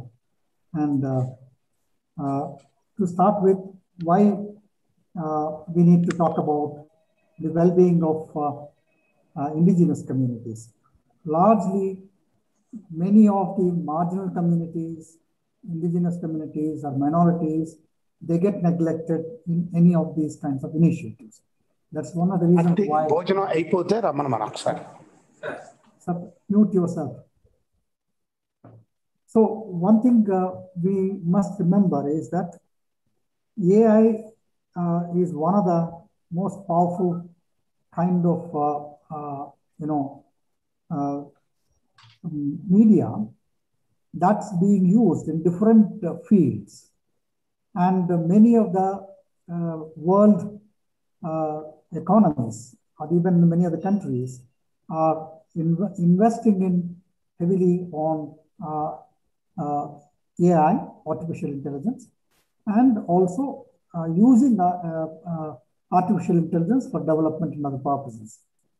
So in fact, it has been one of pillars in modern world. In fact, Mr. Dorothy has mentioned that how it was even useful in evolving or developing vaccines. In other words, to address to many complex kind of issues that the countries are facing, and to find solutions, it is one of the important kind of technologies and innovations. In fact, what is important for us is artificial intelligence is not uniformly impacting societies. It has a greater kind of, because it is also because the social structural inequalities that exist in all societies also influence the way the technologies are operated, or the way technologies are designed, or the way the programs for these technologies are worked out. So therefore, what happens is its impact is not uniform, and its impact is much less on the weaker. In other words, they are not the focus. They are not the focus. That's the reason why we will not find the impact more on them. So one thing why we need to keep in mind, because I'm not saying artificial intelligence is negative. Artificial intelligence has very good positive aspects, but generally when we talk about artificial intelligence and its impact, social and cultural impact, it is much more negative for the indigenous, marginalized and deprived communities in many parts of the globe. This is because more and more you find as the economies are opening up, as the globalization takes place, and many of these things are leading to homogenization and the plurality, everything is vanishing. And most of them that are affected are mostly the indigenous communities and the minority communities and their languages. And that is the reason why we need to look at the negative implications on these communities, especially the role of our AI and digital wellness need to be looked at from that perspective. Now, why I'm saying this is AI is very attractive. It's attractive because of multiple reasons. That's why we find people are investing large amounts of money into that. Who are investing? It is not the underdeveloped or developing countries. It is more the developed world is doing it, more like the United States or parts of Europe and maybe a couple of other countries. So what we find is it has a lot of economic boost to many countries. In fact, what is estimated is that by 2030, that is when we are expected to complete our the Sustainable Development Goals. By that time, it is expected to contribute to about 22 trillion of US dollars to the global economy. And in fact, that's the reason why many advanced economies are investing heavily into artificial intelligence. Now, if that is what is happening, whether AI or artificial intelligence can bring in equality or enhance inequality, or will it reduce marginalization and deprivation, or will it increase? The indicators so far are, it is leading to or accelerating further the inequalities and accelerating further the deprivation and marginalization of many of these communities. And this is an important aspect that one need to address if we want to achieve sustainable development and to ensure inclusive societies and inclusive economies. And this is the reason why I'm trying to focus on indigenous people, indigenous communities, and indigenous kind of knowledge systems, indigenous kind of innovations. These are all important. How and why artificial intelligence need to take these into their protocols. And if you look at the kind of estimations of how far we have is about 6% of the world's population is in many countries is the indigenous population.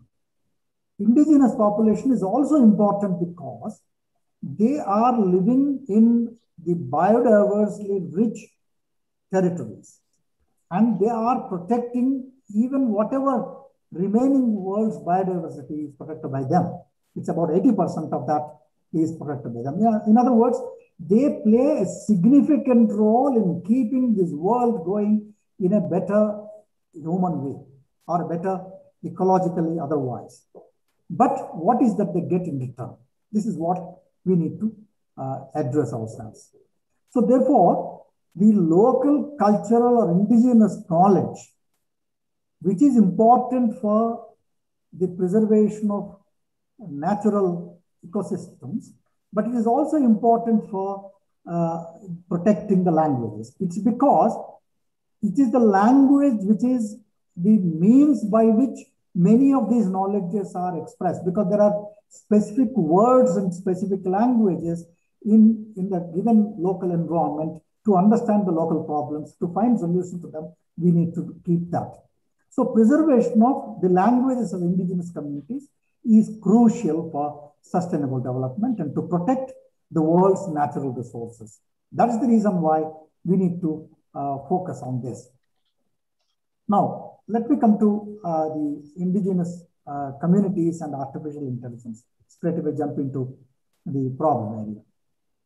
Now, in fact, what we find is there are people who have been working in this area who have tried to demonstrate how artificial intelligence driven software, if it takes note of the traditional knowledge systems, they can solve many complex problems that are there in different parts of the globe. In fact, many of the problems are local. They need local solutions, not global solutions.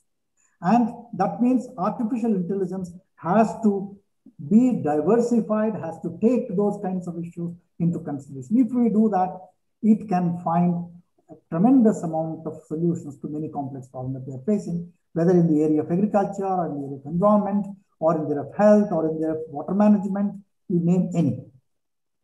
So we need to consider here the impact of technologies, specifically artificial intelligence that we are discussing today, on indigenous cultural and intellectual property. What is happening to their intellectual properties, their cultural knowledges? Because they have been contributing for generations, their knowledge. Many, of course, are usurping that knowledge and patenting it and to self-aggrandizement. Whereas these communities are communitarian, and therefore they look for the welfare of the communities and the larger than the individuals. So that is the contrast that we find. So therefore there is a greater concern with regard to the ethical and social implications of artificial intelligence on communities. This is much more so among the academia. It is also there among the industries and also among the public, especially the civil society organizations.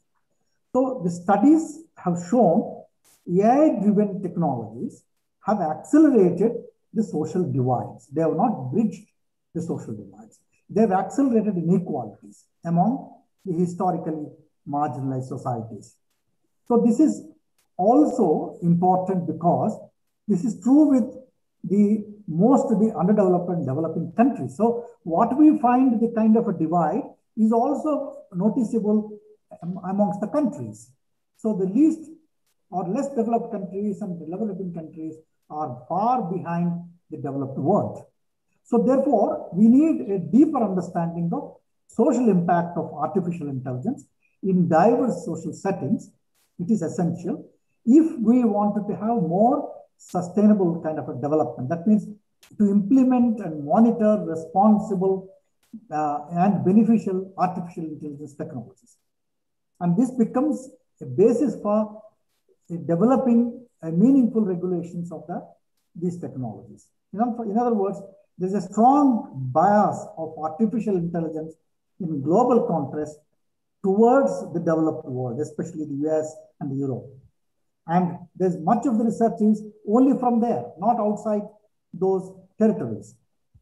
So therefore, it is important for us to find out how these are impacting different cultural settings of the people, because in many cultures, the kind of vocabularies, the kind of ethical understandings, or the kinds of notions, even epistemologies that are there in local communities become important if we wanted to take them into consideration. That means they are shaped by local cultures and social contexts, and therefore we need to take them into consideration. That means if we do not take that, what happens is it will amplify the social inequalities through artificial intelligence. Therefore, it can increase social instability. That means entire societies will become at risk and will have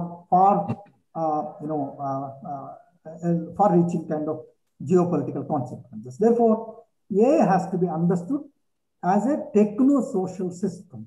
That means technical aspects of AI are very closely linked to the social aspect. Therefore, we need to understand it that way, which means social values or cultural assumptions which actually bring out the perspectives, the designs, etc. that we have to be used in AI. That means AI should be sensitive to society's cultural imagination, and its technologies have to be connected in that sense to these systems or to these indigenous systems. So given this, AI technologies, if we don't do this, are further reinforcing the digital divide and introducing new forms of exclusion. This is important for us to keep in mind. Therefore, we need to create indigenous artificial intelligence to protect the identities and cultural ethos of the people, of the marginalized communities. Therefore, it's also important because it's a part of the social network, and it can have, in fact, it is said that as a part of social network, it can have a soul of its own as a part of interconnected complex system. If it has its own soul, that means it is like any other being. If that being doesn't behave well, and it has a negative impact. Therefore, indigenous epistemologies actually provide a kind of a value system which is required for mutual respect among human beings. That is exactly what they do. And they also respect these things because, as we mentioned elsewhere, that machines are also treated as kinsmen or kinship members. So therefore, they treat them accordingly. There's a cultural interpretation, cultural accommodation. Therefore, the researchers have to go into practical implementation of relational dynamics of indigenous perspectives into artificial intelligence systems.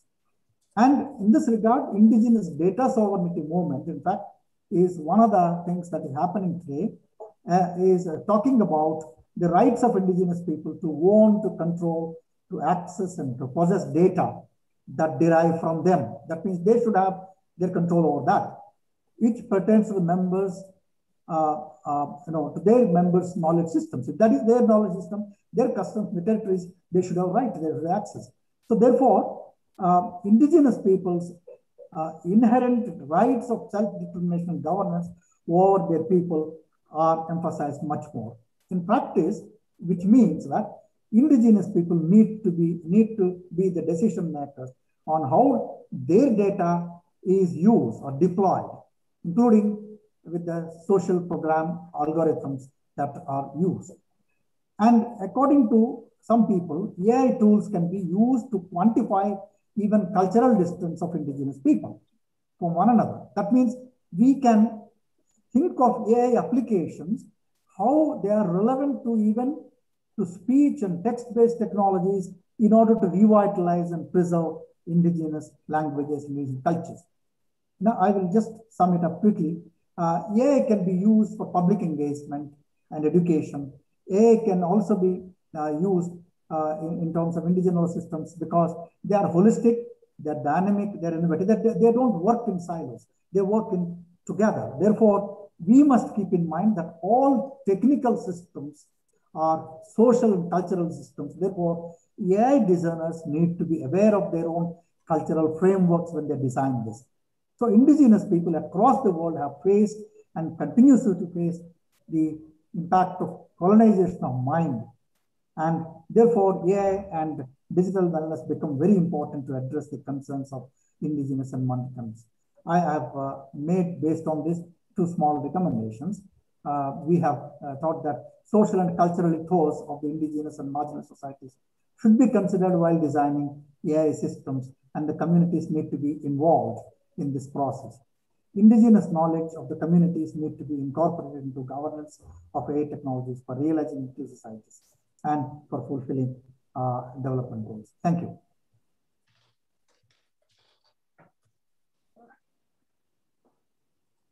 Thank you, Siva, so much for your constantly brilliant speech, and your advocated work for indigenous communities. You are the first one in my life who accentuated, controversial results of so-called development, policies towards indigenous people. Very often, national majorities proclaim and announce, best developed, plans for happiness for all, but indigenous communities are very often suffer from these implementations. And also, thank you very much for your well-developed recommendations. I think that it should be disseminated much broader than among participants of this very conference. So it was a pleasure to chair the session with outstanding, papers.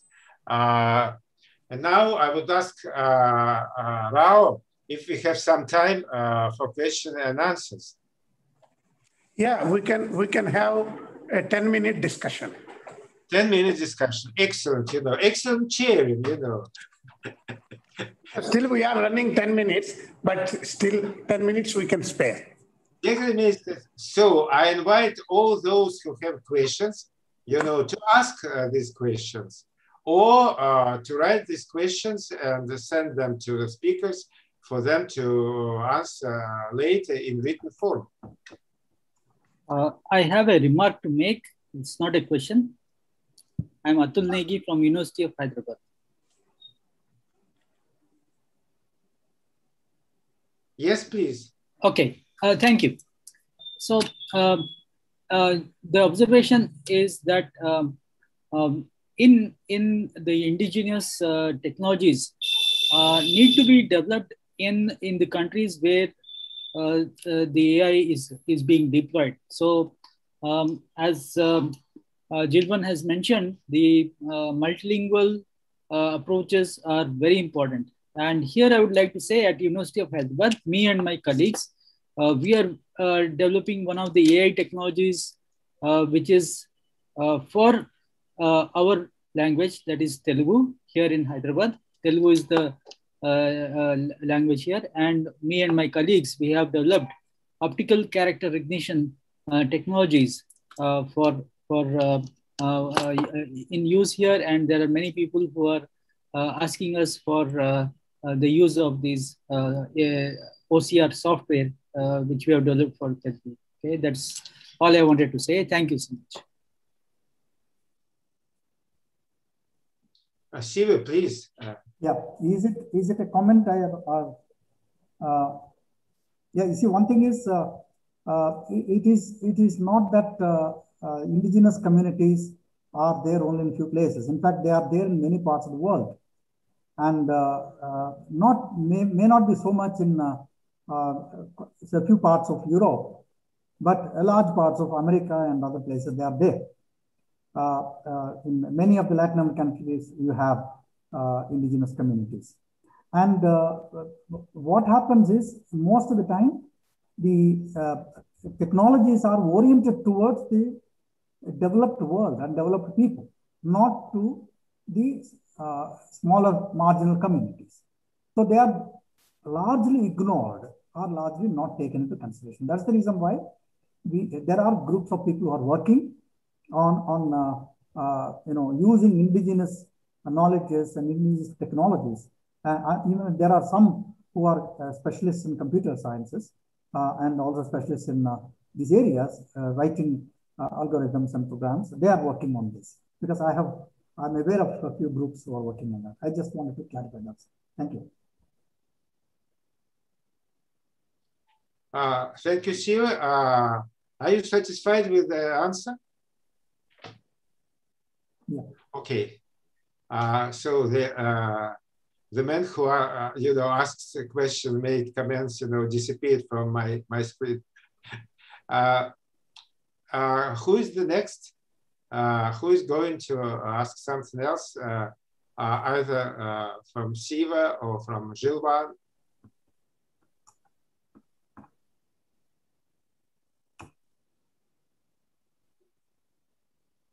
Okay, I see none, but we have 7 minutes left. I should consult Professor Rao if we should continue or should we stop and to enlarge, the break. No, there is no break. We will have immediately the next session. Okay. Okay.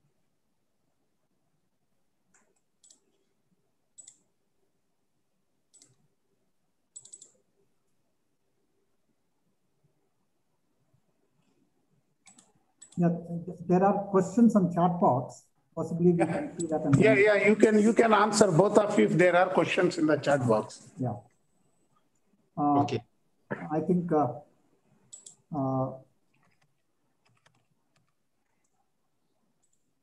in fact, Pierre Emmanuel was talking about how to proceed because since mental health leftism is crisis, with regard to indigenous applying artificial intelligence or applying indigenous cultural and other knowledges to that.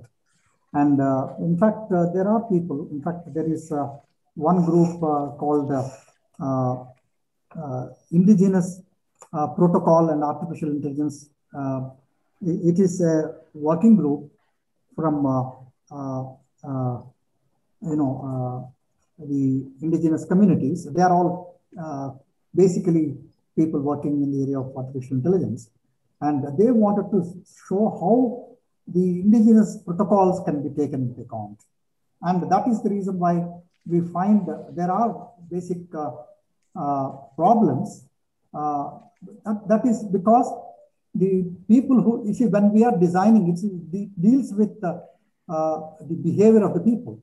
We need to understand that in order to write programs. That means if I wanted to design something for, if it is artificial intelligence, robots, and others, it requires some kind of understanding. That is the reason why we need to deal with these kinds of cultural and other ethos and other behavioral patterns in order to develop programs. And that is where sensitizing the people who write the programs, especially people working with artificial intelligence and technologies as well as programs, they need to be sensitized. This is exactly, in fact, I'm sorry, I could have uploaded my paper. It is in the final stages of writing, so I'll upload it by tonight or tomorrow. Possibly that will be available to people to comment, and so that I can revise it later. This is one thing. And another question is,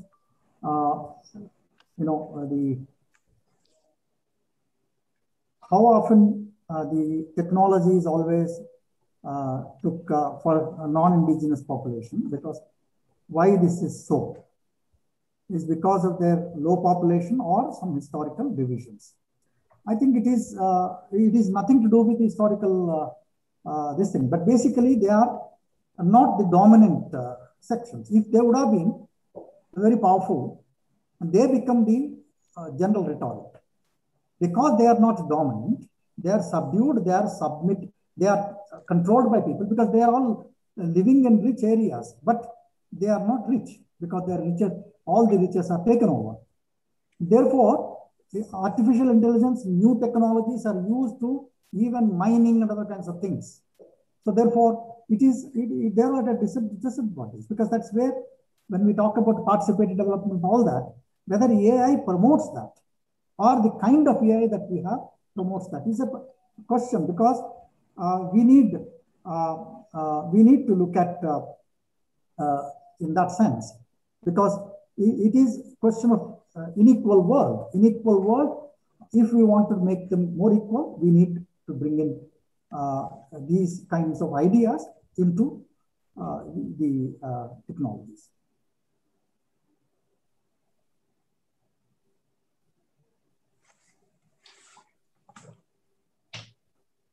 Is that all you wanted to share with us for the moment?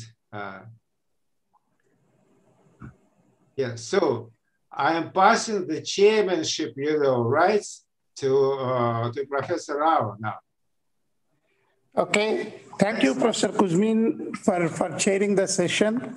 And I also thank Professor Jilwan.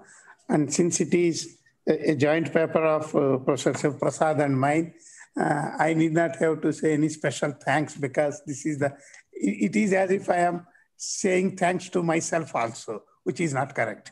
Okay, anyhow, thank you very much. And it is always a good combination to have Kuzmin as chair and Jilwan and Shiv Prasad making presentations. It seems this combination is working very well, and we will keep in future. Yeah. Thank you very much, sir. Thank you so much for your very interesting presentations and for chairing the session. Thank you. Now we will start the session 2. It is on artificial intelligence, digital wellness, and online education. The session will be chaired by Professor Jilwan, and there are 2 papers from Francis Sekito from Uganda and Manas Ranjan Panigrahi from COLE SEMCA, Commonwealth of Learning, SEMCA. So now I request Professor Jilwan to chair the session. Thank you.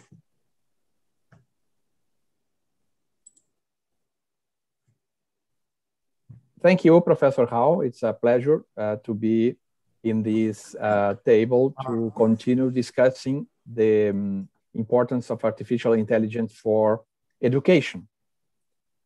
We have 2 contributions. The first one will be from Professor Francis Sekito on staying safe while teaching and learning online in library and information science training schools in Uganda, the case of Makerere University. Francis Sekito is lecturer in this university and will use primary and secondary data from his university to explain us what is happening in this moment of learning online. And the second contribution will be from Professor Manas Ranjan Panigrahi and Professor Shifon Chatterjee from the Commonwealth Educational Media Center for Asia, SEMCA in New Delhi. And we'll bring the experiences from the MOOC courses, of course, from SEMCA, using the integration from artificial intelligence and online learning.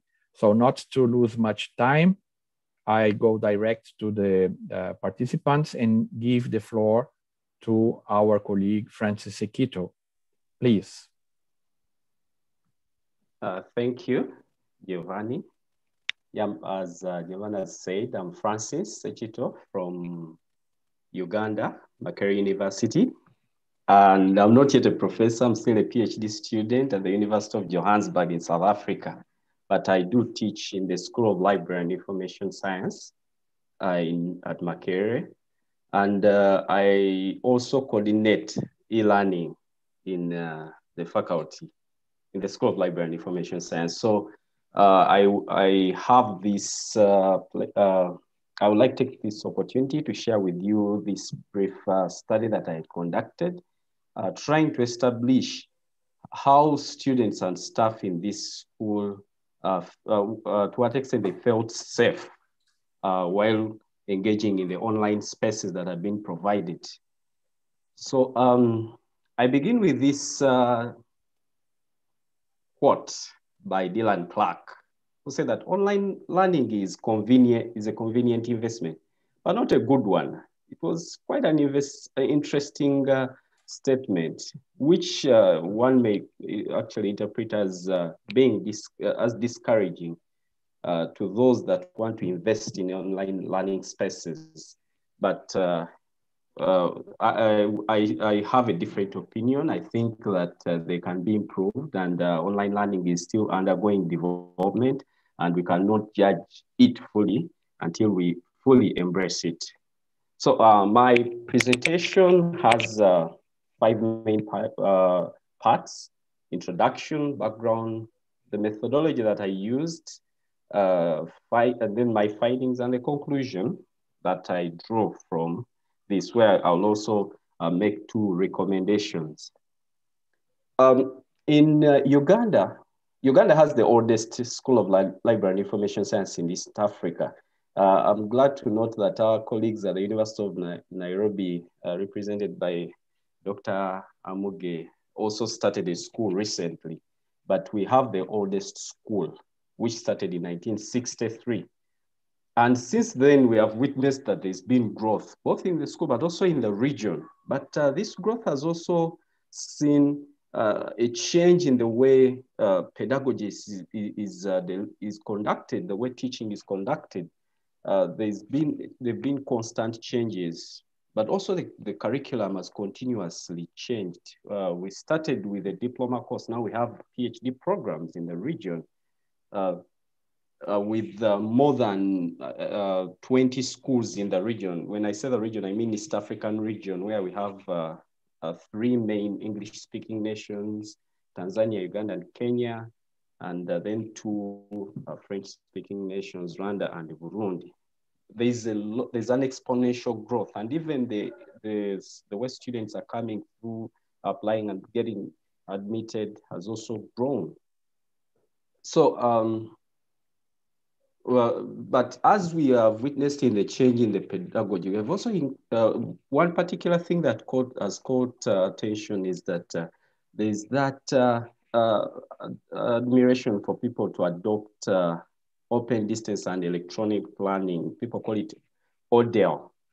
And when we saw the outbreak of COVID, and the closure of physical traditional teaching in many of these universities, people shifted, people were forced to shift towards the adoption of e-learning, open distance and e-learning. But the question is, did we create safe learning spaces? Did we control what can be shared in these online spaces, or were we just trying to complete academic years? In my country, we have universities that have not yet completed the previous academic year because they could not cope very, very well. But others like mine completed the academic year we teach. Did we do it in a safe learning environment? So that is something that really has to be discussed. So is e-learning and really applicable in library and information science? The answer is yes, it is not something new. There are a lot of scholars that have talked about the adoption of e-learning in LIS, and they have given a lot of advantages. But generally speaking, in the LIS environment, it may not be limited only to the LIS environment. Whenever we talk about e-learning, it has the following characteristics: that we have remote interaction between the teacher and the learner. Of course, the material tends to get electronic, but then the learner is the center. Most of the universities you go to, they say learner-centered teaching. We want the learner to be the center, using electronic communication platforms, of course. And then anytime learning, when the presentation from Brazil was made, Professor Giovanni was saying that they have over 11 nationalities that have been enrolled into the university. In Makerere, they recently, and when they were conducting an internal quality assurance report, they said we have over 40 nationalities. So during this time, people are everywhere, anytime. So, but also just-in-time learning, and then encouraging collaborative and active learner participation. But again, the application of this varies from one institution to another. In fact, you could say that those of us who are from Africa, we represent the global South, and there's been that great discussion of education between comparative education, talking about discussions in the global North and then the global South, and then the East-West divide. So we represent the global South. But even in the global South, the application of LIS, e-learning in pedagogy is not at the same level. I must say that I represent one of those institutions that are slightly above the rest in the adoption of e-learning. So the technologies used vary again in application, in complexity of application, but a large part of them fall in the context of messaging technologies, live streaming and meeting systems, and lately the adoption of artificial intelligence system and gaming systems and virtual reality. Even before we are forced to all adopt this by COVID, artificial intelligence and gaming were areas of research, but not areas of adoption actively. But when we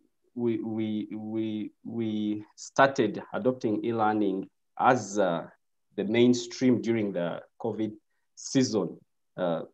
I say season because in Uganda, we have not yet witnessed the second wave as our friends in Kenya and other parts of the world. People were not limited to what kind of technologies that they can adopt. So some people are even adopting artificial intelligence systems for some of their courses. So the technologies vary from simple systems to more complex systems. So,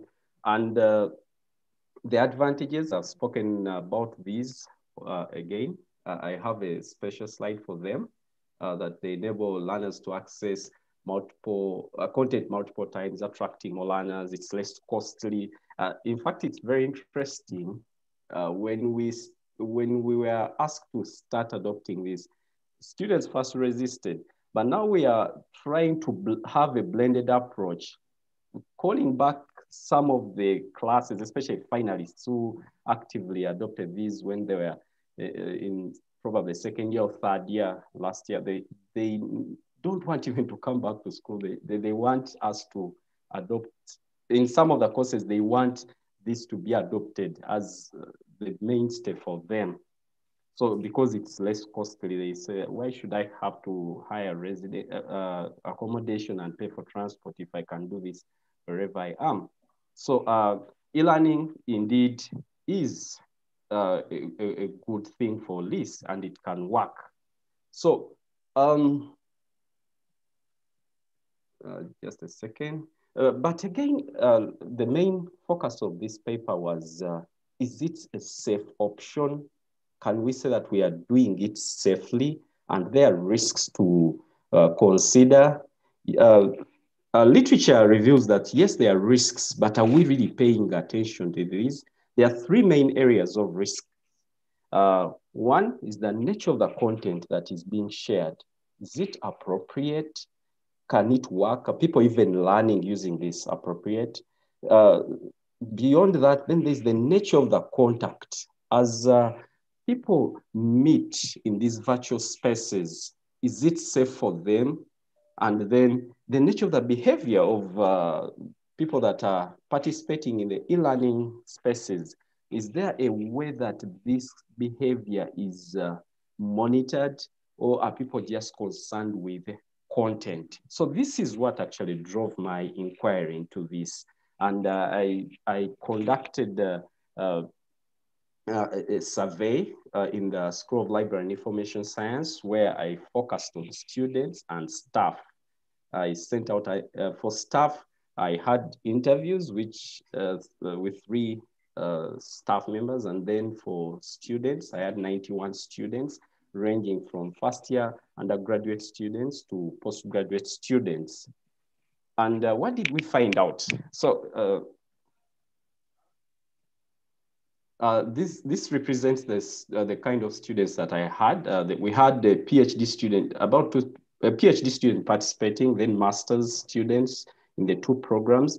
The school has 5 programs. So each of the programs was represented, but the bulk of the respondents were undergraduate students. And this is what we found out, that yes, it's true. Makerere University has an e-learning policy, and e-learning was not enforced, much as there was that policy that was passed in 2015. E-learning was not enforced, but it was encouraged. They were encouraging people to adopt it. But with the advent of COVID, it was now enforced in 2020. And the motivation was complete the academic year. And indeed, there is an e-learning coordinating unit. But is it focused on safety? That's not what we found out. Again, it is about which technology can be used. And as people enrolling in the e-learning spaces, that was their main focus. So the staff were given leeway to adopt as many tools. The university just offered Zoom licenses and encourage people to enroll using the e-learning management, the learning management system, which is model-based at the university. But what I discovered, especially from the staff, is that they were adopting as many technologies as they could find at their disposal. And the university could not monitor which technologies are being brought in. Like I said, some had very high-tech, very high-level kind of technologies that you'd call high-tech. And but again, the university could not have a way of monitoring this. And the result of this, I'll share with you shortly in the graphs that I have ahead. Yes, students are actively accessing e-learning resources, and I actually asked people even accessing internet. A majority of the students are accessing internet, actually over 98% access the internet on a daily basis. There was a peculiar case which was saying they had access to internet once, and therefore even to the e-learning resources once a month, but that was peculiar. I went on because I had access to the findings, I asked, why is it like that? They talked about distance. They live in a part of the country where electricity was a problem, but not connectivity, but just electricity. But when they are near the university, or when they are away from that part of the country, they had access. So access is no longer a limiting factor, at least for many of the students in the university. As it is, they access these resources using very many tools, although majority were using mobile resources. Very few people go to internet cafes. Majority are using their own data. They share data with their colleagues. Most of the telecom companies enable people to share data. One buys a data package, but then they can use it with other people that they choose. So this was the main question. Do you feel safe online? And the first bar represents those respondents among the students who noted that they did not feel safe online. It seemed a very simple question, but by the time a student points out, I don't feel safe, this is not a safe option for me. It's not something that we just leave to, we just ask and go away. It's something that requires much more inquiry. Why don't you feel unsafe? Yes, I asked him, which way don't you feel safe? But why don't you feel safe? I did not ask, but it's something that I found quite interesting. I expected everyone to say, yes, I feel safe because I actually completed my work. But a large part of them said, that group of students said they felt unsafe. But even those that are represented in the majority, they were saying they felt they can handle issues of safety by themselves. By the time they say that I can handle my safety issue, it means that they are aware that this space can be unsafe. Others just said, 27 said they felt safe. And but again, that was in the minority group. For staff, one was saying they felt unsafe, the other they could handle, and then the other felt safe. Only one person felt safe completely while online. And then I asked, who do you think is responsible for your safety? Yes, please. Oh, just to mind the time, okay? Okay, yeah. We asked who did they think was responsible for their safety? They said that the university was responsible, that is for students. And this is for students and staff. Majority say it's the university that is supposed to be responsible for my safety as long as I'm in their online spaces. So, and did they feel that the university had done enough? No, they did not feel. A large part, again, less than 30% felt the university had done enough, although they could not substantiate this. The others felt the university had not done enough. For the staff, they did not feel the university had done enough at all. All of them 100%. So what do we conclude from this? That the university had left safety to students and teachers. And this is almost all, if you look around the region, people that are trying to do online teaching or adopt technology and they are in teaching, they have left safety to teachers and students. For them, the concern is finishing the academic year.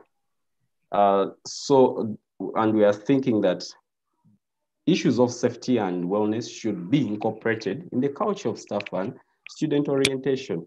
Yes, staff have adopted technology from simple tools to more complex tools, including gamification and AI, but issues of safety have not yet been adopted. So we have two main recommendations. One is one of practice. The other one is to do with the policies. So universities that adopt e-learning should include policies for safety for both students and staff when designing and running online spaces. And this should be a matter of policy. And then we are saying for departments that find themselves in universities which are not doing this fast enough, especially library and information science departments, I recommended that they should design their own subject-based mechanisms of orienting and ensuring safety in online spaces. So there ends my presentation. Thank you. Thank you very much, dear Francis. We come immediately to the next presentation due to the time. I give the floor to Professor Manas. Thank you very much, Chair of this session, Gilvan, and my co-presenter, Francis, and Prabhakar Rao, and other colleagues and participants. I'm working with Commonwealth of Learning and heading education sector here in Commonwealth Asia, which is covering up with 8 Commonwealth countries in Asian region.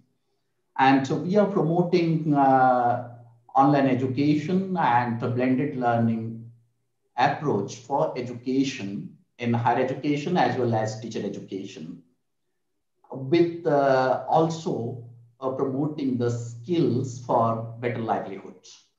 So in this journey in Commonwealth of Learning, I learned a few of the things which how to integrate artificial intelligence in online learning, particularly while we are offering different MOOCs, and how we are helping to learn the learners' engagement and monitor learners' engagement effectively in online education system. So let me just share my slide.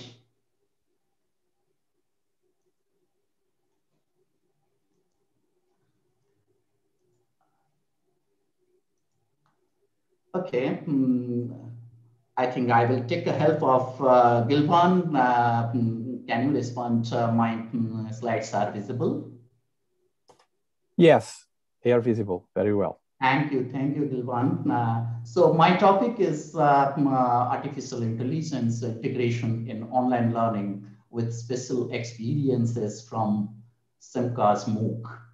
I would like to let you know, everyone, that some facts which is we need to understand, because as we are see the challenges during particularly this pandemic situation last 1 year exactly, if I will look into that in India. And globally, if I will say, that is around 18 months, we are suffering and looking into this particular status which we are moving towards, which is affected by the school closure. And some experiences I wanted to share with you. Canada, student loan repayments deferred for next 6 months, which is I have talked and collected this information around 6 months before. I don't know when, if I will look into the today's condition, maybe they are recovering. However, WHO protocol, if I will looking into my office is responding me, it is need another 6 months of time for this. Australia is funding to pay for technology. They started paying funds, more funds, generating more funds for the technology to provide adequate support for online education and e-learning. UK students demand a refund of fees because of there is no face-to-face classes, and students are unable to access to the university or the institutions, so they are demanding to get back their fees as they are not satisfied in the alternative education mode. In India, if I will look into that, it's it's offered 1,900 online courses, because it has been prepared in 2016 and 17, come up with the mega MOOC platform that is called Indian MOOC platform that is called Swayam. And Swayam catering during this period with the new courses of 1,900 to cater this school education to higher education. Ghana, this is the same scenario. Malaysia, you can see the scenario, which is very much challenging. And South Africa, my colleagues already started presented the experiences of this one, and from Uganda he talked about the South African scenario. If you look into that, students started protest on how education can go on. But if you look into this graph, it gives us the information about the global internet users per 100 inhabitants. It is going up to more than in the by 2017. The data is a little bit but I think that this data is increased during this period of time, looking into the pandemic situation. So what are the major issues? Major issues is the connectivity, the electricity, and access to the right platform. There are platforms, online platforms, but access to the right platforms for education and adequate contents, online contents, then the capacity of the teachers to develop online contents and online facilitation. These are the very important, and tracking students' learning, learners' learning during the online and blended learning approach. Some of the very interesting growth in the internet size which has been increased more and more, which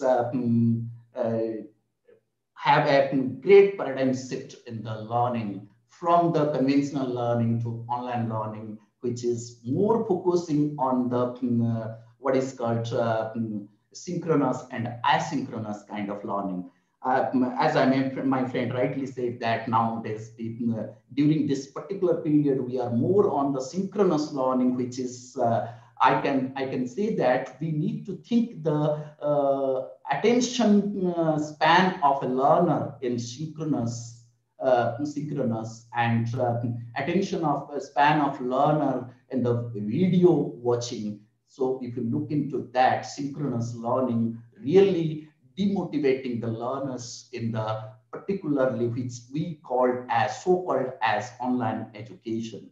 But we need to look into the different way the online education is giving in a different scenario, which we can say that 21st century Indian learners, they are moving towards the different step, which is called as new generation and next generation learners. They want to learn using blended learning approach as well as online learning approach, because they don't want to just spend their time in the longer period of time to watching the videos and sitting in front of the different modalities as like Zoom calls and others to interact with their learners, but they need to learn through activity-based method. So looking into this background, what we understand at Simca and Commonwealth of Learning come out with a robust blended learning platform that is called MOOKIT platform, MOOKIT. If you browse that one, we have developed this platform in collaboration with Indian Institute of Technology, Kanpur. And this platform integrated many things, and more than hundreds of MOOCs courses has been launched from Commonwealth of Learning, and we are also supporting to the various higher education and school education institutions to offer their courses using this platform. This beauty of this platform is that integration of artificial intelligence. What it tells about this, the various behavior of the learners can be captured. We need to observe the learners' activity and teachers' activity as well. And you can also see the learner's attention span during the learning process using this platform. So how it helps us? It helps us to understand how learning happens and how different factors influence in the learning. This platform is helping in that way, and it also makes explicit the steps that learners go through in learning, different concepts and the common misconceptions that arises. Here we are more giving the understanding of while we are developing contents and sharing the contents through asynchronous approach and engaging the learners. taking into the account of the revised Bloom's taxonomy, which is higher order learning and thinking. So here, teachers focus more on class preparation, student interaction, and professional development. Here, it means that learner and teacher and mentors going together in the learning process. Here, the learners also can become a content developer while they are sharing their experiences, their activities, which can helpful for the teacher to accommodate in their next cycle of offering of the same MOOC and the same content in this platform. So this AI in this learning situation, more talking about the personalized and adaptive learning and collaborative learning, inclusive adoption. If looking into this personalized and adaptive learning, it supports learning that is very much personalized, which is flexible and engaging. It allows to the learner to their own time in their learning. They are preferable to their own time and they can be in the platform and they will learn, and their learning experiences is through this platform, it can be readable to the teacher, and teacher can revert back to the learner to interact with them. So this is which is personalized and adaptive learning, which is giving through the individualized learning situation, that is access to the resources and getting adequate feedbacks, not only from the teachers, but also from the mentors, as well as they are getting feedback from the peers. And developing different strategies for learning, which learners learning from each other's peer to look into the practice what the X peer is doing for Y peer. And the peers, they are learning from each other. They are accommodating their learning practices during this situation. Then content is adapted and customized to fit learner needs and abilities. It also helps that students informed with achievement and gaps in their understanding.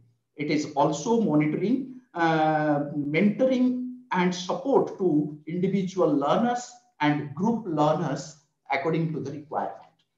The collaborative learning also facilitates in this AI integration, that is involves both working groups in real time and asynchronous collaboration, which is the better way of blended learning approach.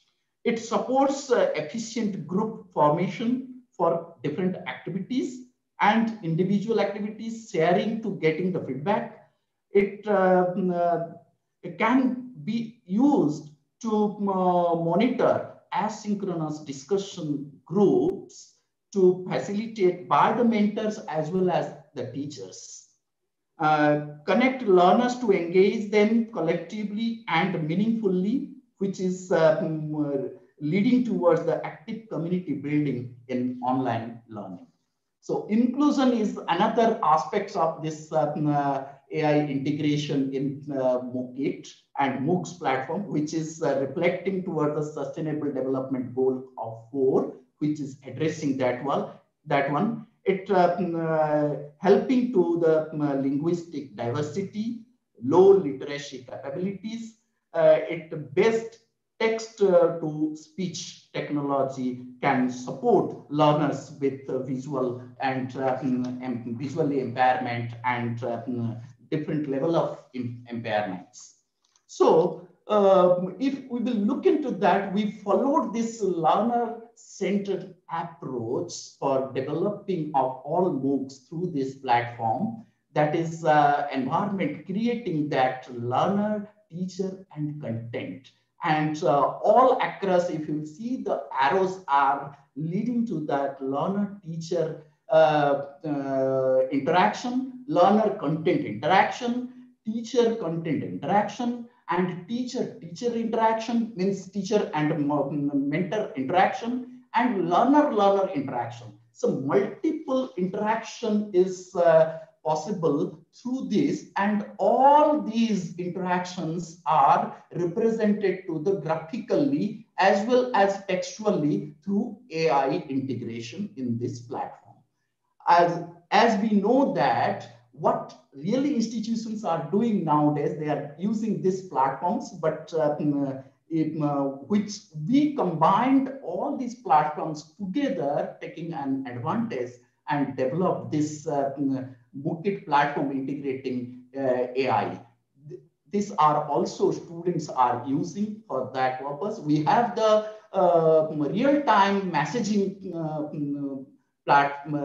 component in the platform where learners interaction can possible, and learners teacher interaction can possible, as well as synchronous and asynchronous interaction can possible in the messaging and forum as is concerned.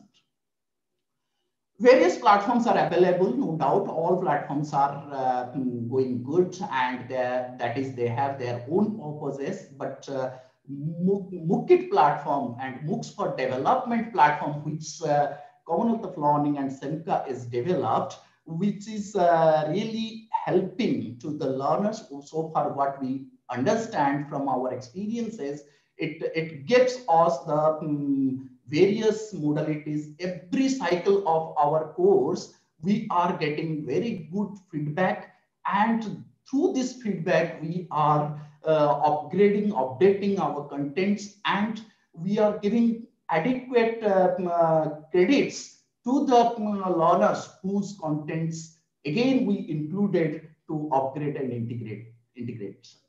So you can see here, I'm just giving an example. Through this platform, recently we offered this academic counseling for ODL learners course, which reached more than 70 countries with 3,000 learners. And you can see the culturally and language-wise and all the things, this is giving to opportunity to inclusiveness and learning from each other, not only about the content, but also the culture and the education system, particularly with reference to the open and distance learning. So you can see here, average, some figures are here. You can, if you look into that, the contents, the quizzes or the activities or any assignments they are submitting, it's showing the submission rate and average marks. It's showing also average time what they spend for this. You will look into this also. This is also taking into giving you the overall scenario of the different the status of the evaluation. I'm just giving on simple examples, but if you visit to the site, there are many things to learn the AI integration and understand that the data analytics and learning analytics, particularly, which is giving the scenario helping to the learner as well as to the teacher.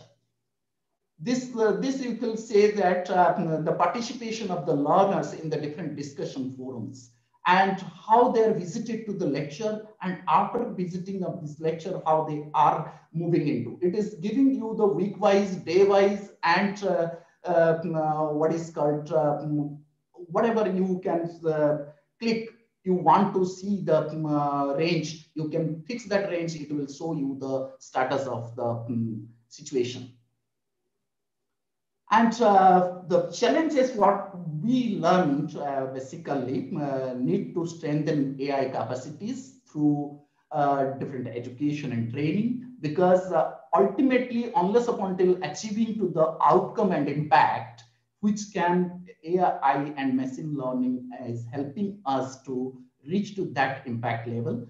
And another core social and ethical questions around use of AI, which is need to address and discuss in different forums like we are sitting and discussing. and as well as policies is more important, how institutional and national level policies are helping to offering of micro credentials, mini credentials through online and blended learning, which ultimately we can understand to integration of the better and appropriate, adequate AIs, and need to develop different AI strategies. And obviously, we need to look into the data ethics, which is major challenge nowadays. And if you move into the AI analytics and other things integrating into, which is making us to the repetition of the things, copying of the things, plagiarism of the things, which need to understand better way to move forward and overcome these challenges in institution specific as well as national level specific as well. I think I am in the end of my presentation. Thank you very much. The slides which I prepared, it is duly acknowledged to all the respective owners, and release this slide under Creative Commons license, which is CC BY SA as OER. Anybody can use. Thank you very much. Thank you, Professor Manas. It was a pleasure to hear your very interesting presentation. It's interesting to see how we can observe concretely what is happening with e-learning and remote education in two different countries, in Uganda and India. This very close observation is a field of that can teach us many aspects of these three relations that Professor Manas explored: teacher, student, and content. How can we observe the evolution of content? How can we observe, as Professor Sekito contributed, security and insecurity from students or from teachers? And at the same time, we can see the movements universities are doing to increase the participation in a new market for students, bringing students from different countries, and so opening new paths for internationalization. That is a topic for universities, and that changed totally the strategy with remote education and e-learning. So we have 7 minutes for questions. I give the floor to interested persons that want to ask or to comment both presentations. And thank you both again for the presentations. The floor is yours.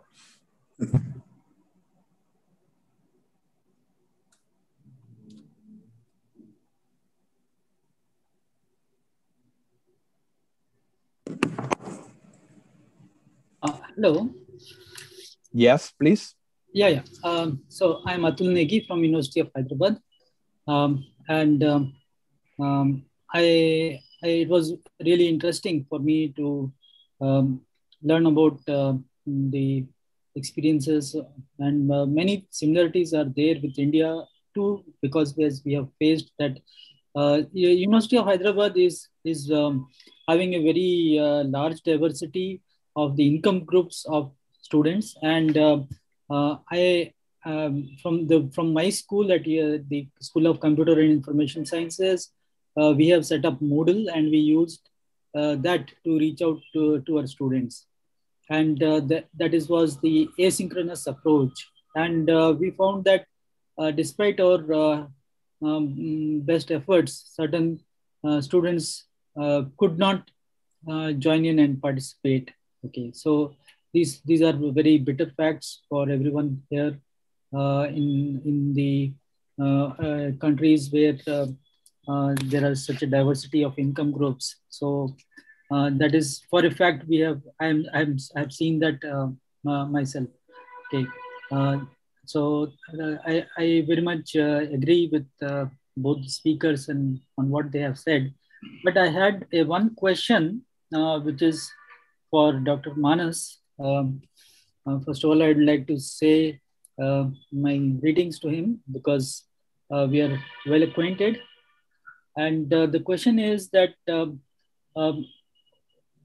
AI into the online learning, do we have a kind of a task force which is trying to do these things? And if he's aware of such people, I would like to be knowing more about that, because at my school, at the School of Computer and Information Sciences, which as Professor Apparao said right at the beginning of the inauguration, that we have a school which is working on AI from 1988 onwards. And I myself took my AI education in 1986 and working that onwards. So I'm very curious on these aspects. So anything in this nature would be very interesting for me and helpful. Thank you. Yeah, thank you, Atul, seeing you virtually. Yes. This is very nice concern that actually, if I will refer to our MOOCit platform, which is we have a complete dedicated team, and we are still developing that platform. Every time, every moment we are developing some of the basic AI integrations. We have components we have done with this, which is giving you the learners engagement and learners performance in the evaluation, as well as learners enrollment with all other aspects, and showing to that learners from which place and which particular state, whatever the data we are receiving from them, that is converted into the graphical representation. This is one. The another one is the forums. We integrated that the major taglines which we are preparing in the forum for the learners discussion, which teachers, we have facility to that. Teachers can prepare that forum and they will make it the tagline which can be remain in the first class. After that, the learners, whoever creating their own forum for the discussion, that will be followed by that, which is linear approach. And at the same time, these forums, what are the tagline forums, which is, it means the teachers are created for to engage these learners, that can be automatically summarized and helping to the teacher within that, giving the best gist out of that. So that also be integrated. This is recently we have done that aspect. That's very nice. Team is also working in this, Atul. Definitely, it is nothing that task force. It means the teachers and learners, particularly what they want. And particularly being a teacher, how we want to see our learners, where we want to see our learners, that is the matter. Only this pedagogy aspects we are converting into the techno-pedagogy. And through this techno-pedagogy requirements, we are integrating to this machine coding and keeping that to get real-time data from the learners through machine learning. Okay, very, very nice. Thank you so much. Thank you.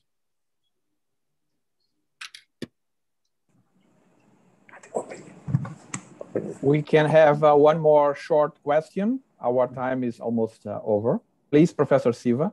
Yeah, I think Francis has addressed the problems of online learning, especially the kind of difficulties faced and the kind of negativities. And in fact, how do we find, because this problem is not only with African countries, it is also true with many of us. How do we address? Yeah, how do we address the problem of access to the sections of population who do not have the accessibility? Like, what we find is they are disadvantaged sections. How do we reach them? Because if AI is supposed to do that, application of AI in education, everything is known. But then, how do we access? How do we make them reach? What are the ways in which we understand their difficulties, and also the language in which that we speak to them? These are the questions I just wanted to address, because I know Dr. Manas quite well, but then Dr. Manas has given only positive aspects.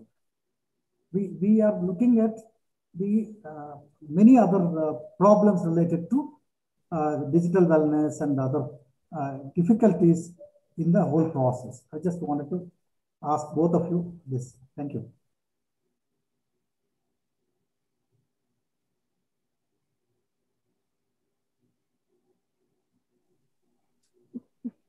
Professor Manas, Sekito. Okay. Okay, thank you.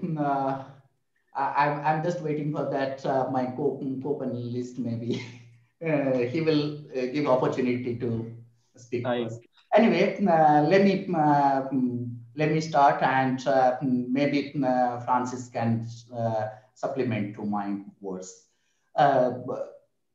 Particularly, the language is concerned here. Here more are in asynchronous, number one. Number two, the video contents we are providing, these video contents we are trying to give the, along with the video content we are giving transcriptions. Transcriptions, what we are giving, that can be translated into the different languages with the machine learning.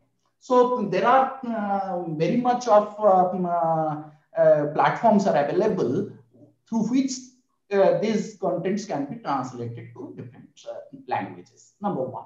Number two, definitely, this is also a big challenge. Yesterday, we had a trial run for this session. We had discussion, and I am listening to you and Pravakar Rao relating to the various languages, which is, and the declaration which will go in the different languages, right? The translation aspects is very much important, which need to be give the sense of feeling of learning, because translating the text into text in the language, that is also kind of literal translation, which is giving you the different meanings of out of that. No doubt, this is definitely a challenge, but base language as we are using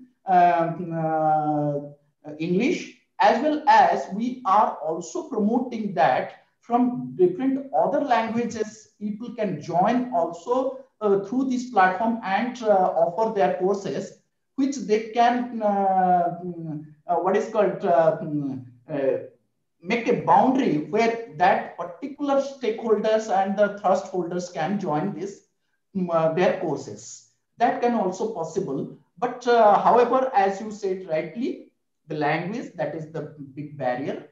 And we are also started preparing the video contents with subtitle.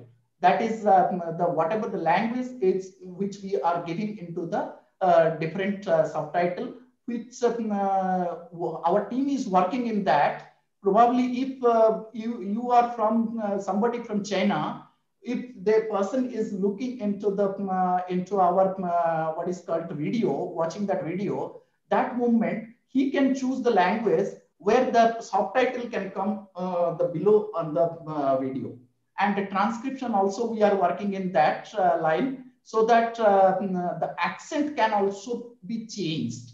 For example, if a person from the China or the India, particularly if I will look into the Indian accents are completely different than the UK and American. So these accents also, they can choose that accent, which can be text to speech can be converted, and that speech will be language will identify. In these three issues, our team is still working in this, and probably it will add values. These are the definitely challenges. These are the problems for the year. And as I said, also connectivity, definitely we are saying that taking ownership of that, we are well versed with the internet, but however, definitely rural a community, they are still facing and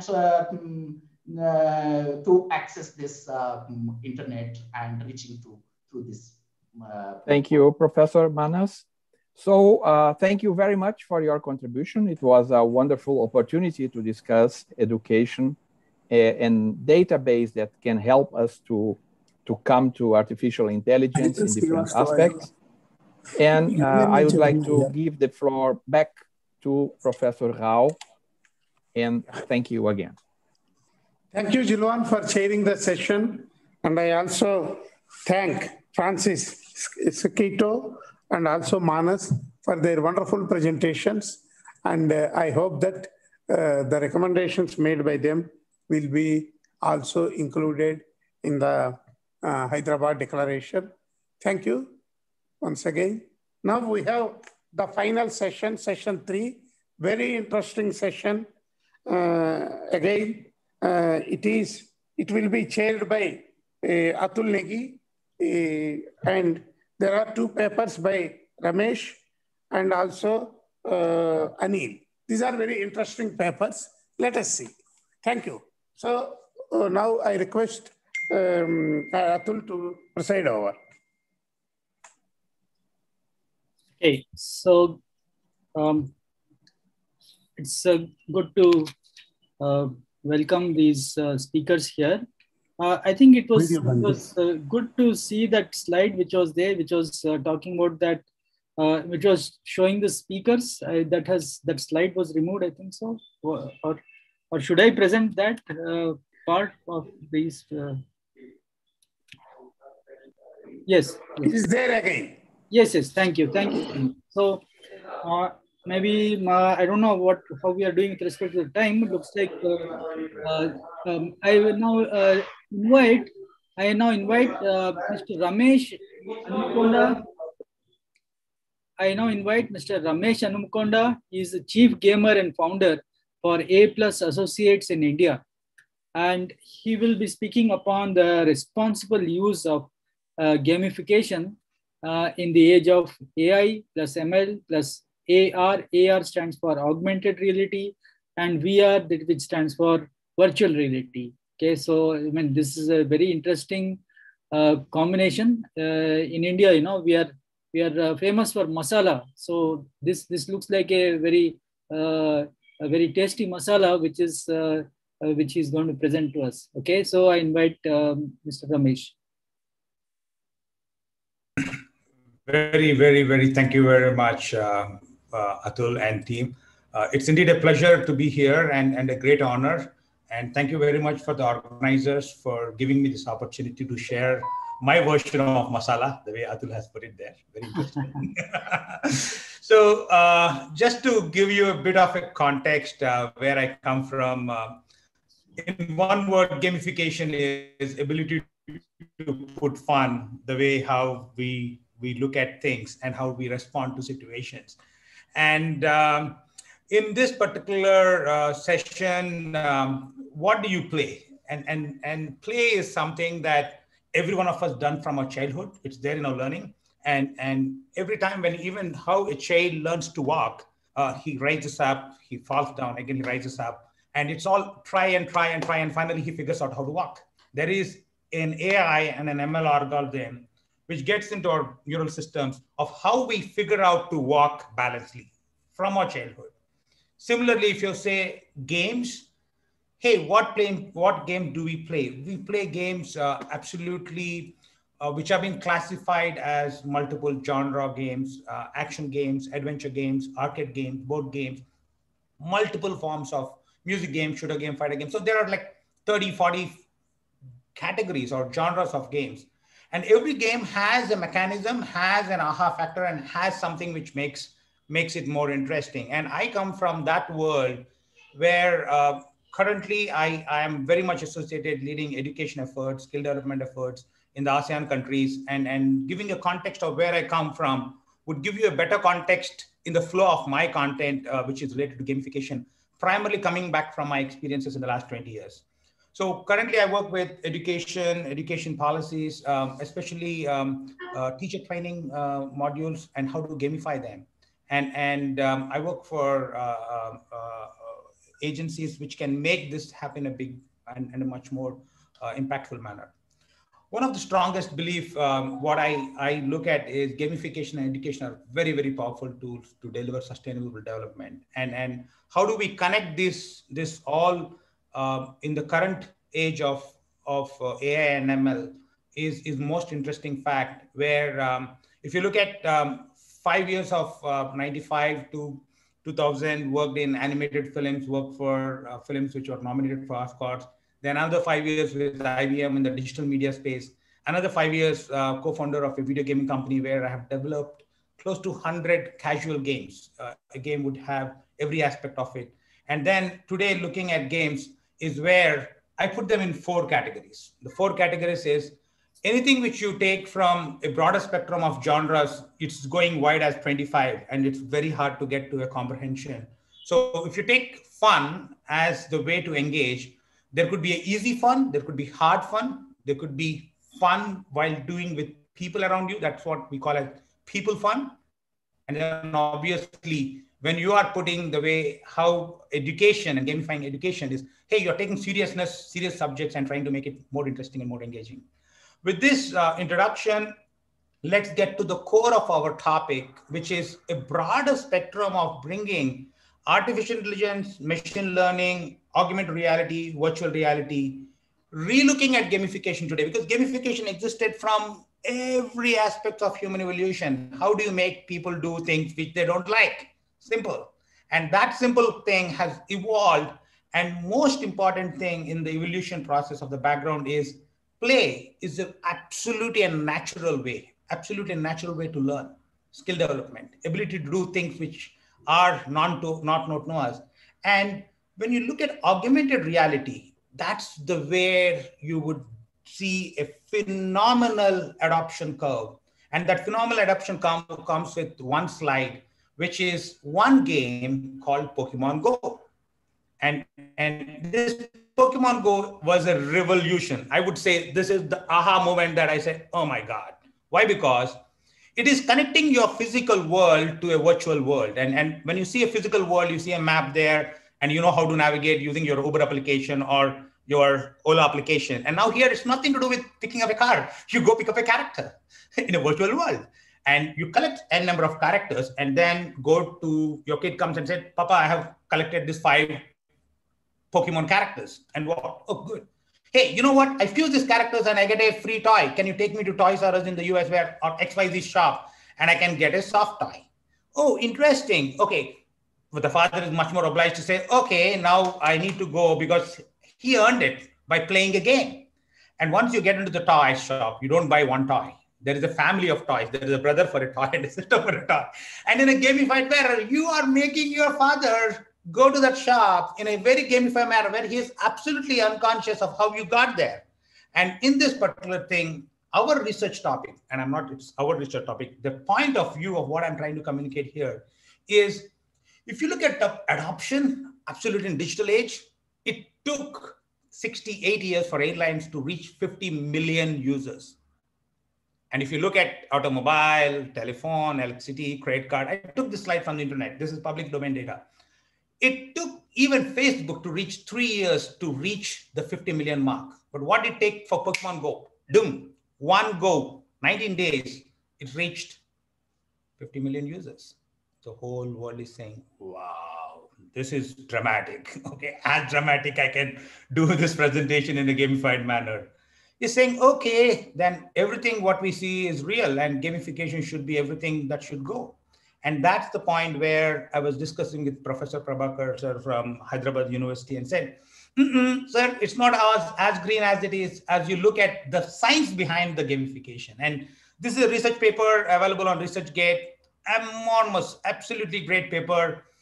The gist of this paper, what I saw is, hey, the users, they call gamers. I call them gamers. The research paper calls the users. The users revolve around a system. And the system revolves around components, which are points, badges, leaders, quest, competition, virtual goods, gifts, which motivates people to come back and say, I achieved this in the game. It's a challenge, cooperation. That's the game mechanics, which drive the emotions of relationship, narrative, stories. so that people will come back and play again and again. There is a stickiness factor. But if the intention is also a lever, you miss the bus. The intention, when I saw this paper and I was thinking, okay, if I don't have the control to look at the intention of it, how do I control the output? Yes, of course you can deliver engagement. Of course you can deliver fun. Of course you can deliver passion and the motivation for someone to do a task which they're not willing to do. And then I told, okay, when is this research paper done? Okay, 2015. Okay, now we are in a different world. Okay, 2020-21. That led us to go and look at what happened after the great success of a game, gamified, getting 50 million users. And the phenomenal data point is, this is not having that sustainable development goal. So in the timeline point of view, from 2015, when you see, hey, this is what is working in gamified world, 2016, that came up, and then it went to the high low, and this came down. Okay, this is not getting to the sustainable development goals, or a goal which is not sustaining. Let's go to the sustainable development goal at the end of the presentation. Then it required a relooking at of it, and this is a point of view. This is a point of view which needs further investment of time and research scholars to look at. Get back to the intentions of why you want to gamify. Take care of the cost, the cost, take care of the effect. So once the intention is taken care out of your moving levers of the gamification, that intention will drive the systems. And obviously the whole flow is absolutely impeccable in this research paper. And taking that intention will give you enormous control on the destination of what you're doing in gamification. With this point of view, let's navigate to the trends, which is the key part of where we are today and where are we going to the future, where the gamification is getting into workplace, immersive video games, advertisement, AI, ML, it's going and solving everything. And it comes to a pinnacle of data privacy and digital wellness. And this is the place where you got to look at, we have the wisdom of the past of what worked and what did not work in gamification. And how would you apply gamification if you are dealing with the kids who are there in front of you, digital natives? They know everything in digital world than a parent who is trying to struggle with the evolution of how to use even a WhatsApp. My father, who is 70, is really saying, hey, someone can teach how to deal with this WhatsApp. No, it's easy. But the point is, a kid would obviously know it. In that gamification, if you gamify that, you can even address those target audience. With that point, we stumbled about how is the world going around gamification and what all research has been done in gamification, which could be a building block for further research of relocating everything which is done in gamification in the new light of augmented reality, virtual reality, and the intelligence that what AI and ML can offer. There is a research paper on ResearchGate, which absolutely drives how you take Internet of Things data, which is coming from non-living beings, that's those internet sensors, collected and assimilated through crowdsourcing and putting it back and saying, if someone can say that machines can think on behalf of humans, I'm not in any doubt that it is not possible. It's definitely possible. If I'm putting every week, Friday, or every Saturday, or even a Sunday, I'm having a coffee at a coffee shop. And if I'm putting it on Facebook or any of the social networks, one fine Sunday, if I'm waking up in a destination like a Tiruvannamalai, the Facebook would know that, hey, there is a coffee shop 10 meters around you. Even before I think that I want to drink coffee, the machine has a higher chance of predicting what decisions which I make or what would I search for from a hypothetical point of view, not replacing human. I would not call it can have everything of what human can have, at least from a decision-making process, the early stage of influencing someone to go to a coffee shop in the neighborhood when he is in a different location, which is geofencing location.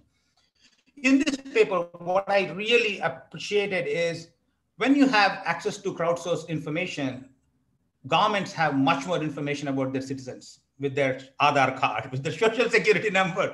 They know where the beast is, and they can manipulate or they can use it. They can influence the decision-making process during elections. They can make the decision-making process for using a public fund. There is a lot of good things you can do instead of doing every time a survey for public hearing saying, hey, we want to replace this heritage site with XYZ thing and asking for a public opinion. There is a lot of good usage of that data. And then we were connecting to say that if we were able to get data, and what is that data in crowdsourced format?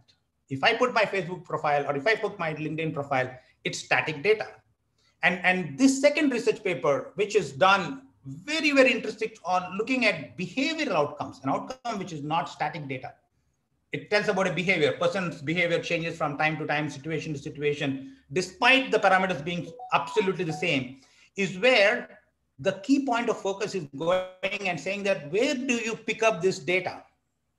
If you think you pick up this data from social network and start building a research topic on saying we can gamify human emotions, and then with that we can think about better connecting the needs of what is to be done and what can be a good social impact. The way when I was looking at this paper, it culminated to saying that where is the source of your gamified data? Where is the static data and what is the dynamic data? A dynamic data is a collection of static data of what action done by individuals over a period of time, which gives you insights to the behavioral data, the collection of gamification. Anything you play a game, you fail and you succeed, or anytime you need to get to an upsell process, that's the place where it's not recording your actions, it's recording your behavior, which gives insights. Where my request for suggestion to further deepen, to connect this thing is, there is a need to get to a human emotional data model, a data model which is a combination of unbelievable human contribution of their individual behaviors, consciously or unconsciously. And this is where, if you enroll for an airline mile program, or if you enroll for a Starbucks membership program, you enroll for your Target grocery store buying program, or you enroll for, in India, there is a Reliance Smart program that you get membership reward points. There is data being gamified and being collected on the back. And that data can be very, very useful because this is actual data. So the point of view from looking at data and data being static data and dynamic data, and now seeing where should we look at the data. This is a research done in UK, and this is an article which gets published saying that, hey, which data do you trust? Social media organization data, what you put there, only 3% of them trust it. When you pay your telephone bills, 18%. Governments, unbelievable. That's 31%. That's really, really good. So that's why we do everything with that. That's a very good percentage. Friends and family, obviously, 34%. Banks and social building network, obviously, yes. We put all our savings there. And one important data, which was really, really encouraging for me to say, oh my God, if you look at hospital data, you go and tell about everything about what you have in your DNA alienation. And this is coming out of pure experience. My name is Ramesh Anmukunda. I went to a doctor, and that doctor has treated someone with a family name of Anmukunda. And then he told, okay, you have this deficiency. Why don't you test this out? And in the genome thing, she was right, because the research she done on that topic of treating a patient in her past life was helping, saying that the diagnosis went right there. It's a way of looking at how you look at gamification, is using data in an appropriate manner. And then we disclose many things to doctors, and that is at 59%. That's where okay, let's take a step back. Instead of jumping to do some research on something, let's take a step back and look at where is data being collected in the medical sort of things. And games and gamification is emotions, which have been why people play games, what they can't get in real world. And this research paper, which is crucial, and this is very, this is not my paper, this is someone who did it. I stumbled upon it and I really lost my sleep. I was so happy to see how is this emotional data, which is absolutely modeled in a way that it gives human experience. And this has been done for psychiatric illness, but they really put it on the nail. And this is a research paper which tells about fear, anger, surprise, sadness, happy, and how do you really look at your tiredness and your boredom, your gloominess and your tiredness, and how does it translate between why you do things, and most of the times we don't know why do we do things and when do we do those things. And from this particular rubrics is where it's absolute rubrics of understanding human emotion and taking the data from your medical things is where I was able to extract what are the basic human emotional needs. This is not my specialization about medical of human emotion needs. I'm a gamer. I play games, I design games. But when I look at this emotional Venn diagram, I say, oh, in our games, we told action games, adventure games, all the genres of games which I developed in my life. What is the commonalities of it? And this is all done in the internet, only connecting the dots. 2 more minutes, I'll be able to conclude my presentation. Okay. Yeah. Just a gentle nudge on that point. No, I did this rehearsal twice, and I'm just looking for the last two minutes, 60 seconds to do it. Action games, adventure games, and how do they overlap? And this integration on the emotional thing is where a human emotional data model is connecting games to human needs and ability to do a crowdsource thing. And if you're able to connect those human emotional data model to the real world problems that need to be solved under the sustainable development goals, you would know which gamification techniques work for what kind of a sustainable goal you want to develop. And with this, I have two recommendations. One is when you want to collect data, you need to be very careful to anonymize this data. Absolutely, this is very, very critical and important. Without anonymizing this data, it's going to be very hard. It's going to be nearly to impossible because you don't get the right data to do whatever you're doing in the gamification.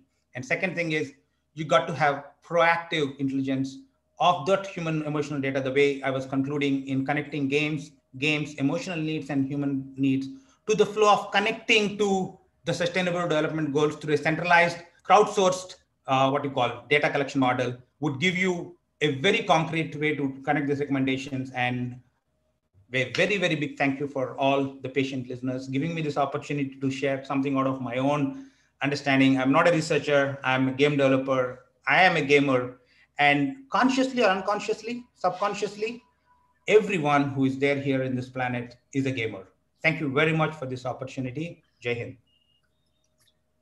Okay, fantastic ideas. Thank you a lot, Ramesh. It has given me a lot of food for thought. I'm sure many others also would be equally engaged. Excited. So in view of the time, I think we'll go ahead with the next presentation, which is from Mr. Anil, and I hope he's there. And we'll come back and have the Q&A towards the end of this second presentation. Okay, so I'll request Ramesh to hang around so that we can have the questions to be sort of pulled together. Okay, I think sometimes that's a good approach to save time, right? So I hope that is okay with you, Ramesh.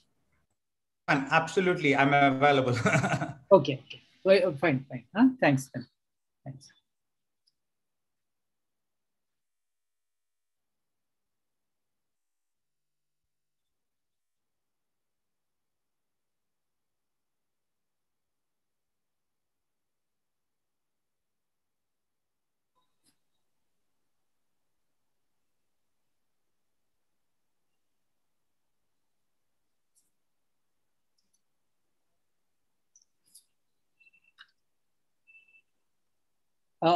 Yes, hello, Anil, we are...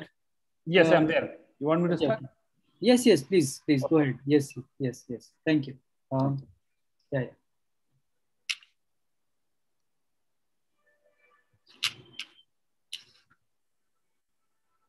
Very good evening, and thank you all. I'm honored and humbled to be part of this great summit. I am Anil Rachimalla. I am an internet ethics and digital wellness expert, basically a representative of civil society. My narrative and viewpoint is slightly different from yours because you're all academicians and researchers. So there could be something that you might not like, and it doesn't mean that I am against technology or for the technology. I'm here to represent my feelings that I've gone through. And today's session is all about, understanding responsible use of artificial intelligence based on emerging technologies and for digital wellness and digital dilemma. This is a very interesting subject. So if you look at from the context of the news consumption point, firstly, fake news is, I'm sure you all understand as news stories, hoaxes. It is all created to deliberate, misinform and deceive people. Usually these stories are created either to influence people, views and excuse me, political agenda. Yes? Are you changing your slides? Because no, it is okay, fine then. Sorry to interrupt. So usually these stories are created to influence either people's views or push a political agenda or probably cause a confusion or can even do something which is profiting them. So and fundamentally, we must all understand that our civilization has been built upon our ability to distinguish between fact and fiction. And what would happen to all of our communities, our businesses, our government, if we can't trust what we read, what we hear, and what we see? And what happens, everything true is not believed. Technology is again a threat multiplier. It will increase the overall suspicion, hatred, and outrage and violence as well. So in this context, I would like to talk about how the news is there. In fact, if you look at in this slide, we are talking about data, we're talking about information, and we are also talking about disinformation here. So if you look at the data and the information could be a video, could be image, could be text, or could be number. So you see very beautiful infographics coming in, and you can't believe what is right, what is incorrect. And if you look at any newspaper, be it in the west or the east or the south or north, in any part of the world, you can definitely tell which political party it belongs to. Sometimes in certain countries, you can tell which religion also it belongs to, which political party also it belongs to. So everything has got a color, clan, and a cult to it. So whatever that video, images, and text, and the numbers that are being manipulated, it's basic propaganda. So it could be a false connection, it could be a false context, or it could be a manipulated content. It could be simple satire or parody, somebody trying to make some fun. It could be imposter content. It could be a fabricated. It could be a propaganda. It could be sponsored, whatever it is. The whole idea of trying to see is that the entire news is being misrepresented. And this is somewhere, and at some point of time, we need AI and ML to intervene in between and try to put in the best news that is possible. So we have, of course, we do have international fact-checking networks are there right now. They're trying to kind of fundamentally debunk the news and come back. So AI and ML has not really come into it, though Facebook journalism and Google News Units to claim that they are using some AI and ML. It is not open to public, and we do not understand what fundamental principles they are using into it. In fact, traditional fact-checking journalism, I think, is more relevant. We have Verificado, which is a very good movement which happened in Mexico. And of course, in India, they did try for a checkpoint from Newsroom initiative, but I think it didn't go well. So overall, what I'm trying to tell is that we need the news consumption is not correct. So we're not digesting the right news that is coming in. We need AI and ML and DL to be part of it and getting the best news. And the top risks that are to be considered as part of the AI. The first risk is that we need to think about trust. We need to think about disinformation and propaganda. So these are things. See, basically what's happening is that this is incredible and terrifying, which happens. AI-assisted voice and video manipulation is happening right now. You can see a photograph nowadays in the Facebook. You see everybody is trying to make their grandmother and grandfather, laugh, cry, and talk, and they're feeling very, very happy about the technology. So, but false posts have created communal commotions. Few posts have caused even mob lynching also. I'm not sure if you're aware. A very small educative video has created more than 49 killings, mob lynching, assuming there to be child kidnappers. So what is happening right now? Technology exists to steer voice any way that you want it. Video offers can be taken, replace real-time face reenacting, and give you a factual view. So with this technology, you can create social media army and automated actors that can spread videos. It could be for the good or for the bad. So AI has also the other side of the story. How much worse it will be for a provocation which can easily create a fake rumor, posing it as true. And sometimes criminal can walk free as they can claim that the video is manipulated. So all these risks has to be addressed. And for the first thing, truth, that's what I actually talked about. And addiction and dopamine economy, I think we very well know about it. Everybody is hooked on. I am a founder of EndNow Foundation. We actually extensively work on promoting internet ethics and digital wellness. We have worked very extensively on smartphone addiction therapy and clinical scale. We missed the world record as well. So addiction and dopamine is something that we need to actually focus on. This is one risk for all of us in terms of the digital wellness. The third risk is the economic and asset inequalities. So that I think all of us are aware in the COVID-19 situation, we had a digital divide. Especially India is an environment where everybody is used to classroom learning. So there is sudden online e-learning happening everywhere, and there's a digital divide. So there is an economic and asset inequality is also happening, which we need to address it properly, how this can be taken at a larger level. And also machine ethics and algorithm bias is also, of course, this is a very big subject. And of course, the surveillance also is one thing. The great thing about social media is right now, it gave voice to the voiceless people. In fact, everybody is very happy. Anybody wanted to express an emotion or a concern, they use social media. As I said, it's a great thing about social media. It's gave voice to the voiceless people. But are we creating a surveillance society where the smartest way to survive in this society is to go voiceless? So I think this is something that we need to also focus upon. And also one more thing that risks number 6 is data and monetization. I'm sure how many of you know everything is monetized right now. Even very alarming and surprising to tell you that my wife is a YouTuber for the past 3.5 years. And she doesn't even know what is her share. She gets some money, she takes it. She cannot even question anybody what is the actual thing. So in fact, I know the world is completely data driven, and there are the ways that how, and definitely you need to monetize. There's no doubt about it, but there is no equality here. And also in terms of implicit user understanding, hateful, of course, there's no time, I have only 20 minutes, so I'll go a little fast. So these are the risks. Hateful and criminal actors are already there. There's a propaganda. They'll create so much of news that, you know, and they try to manipulate the perceptions also. The worst part of it is that they continue to do a series of posts and try to manipulate your perceptions. There's a very good saying in our local language: you try to tell the lie 100 times and it becomes a truth. So people are using social media and these places to see how a news can be, and it's not just used by political parties, used by everybody, even for the businesses as well. Now, coming back to the next slide, it is just an introductory slide that I try to put in, that artificial intelligence is a program that can sense, reason, and act and adapt. If you look at the machine learning. Excuse me again, Anil, it looks like the slide is not moving. You said next slide, but we are seeing, I think so. The screen, what you're sharing is not the screen where you are doing the shifting, Anil. Okay, let me again share it.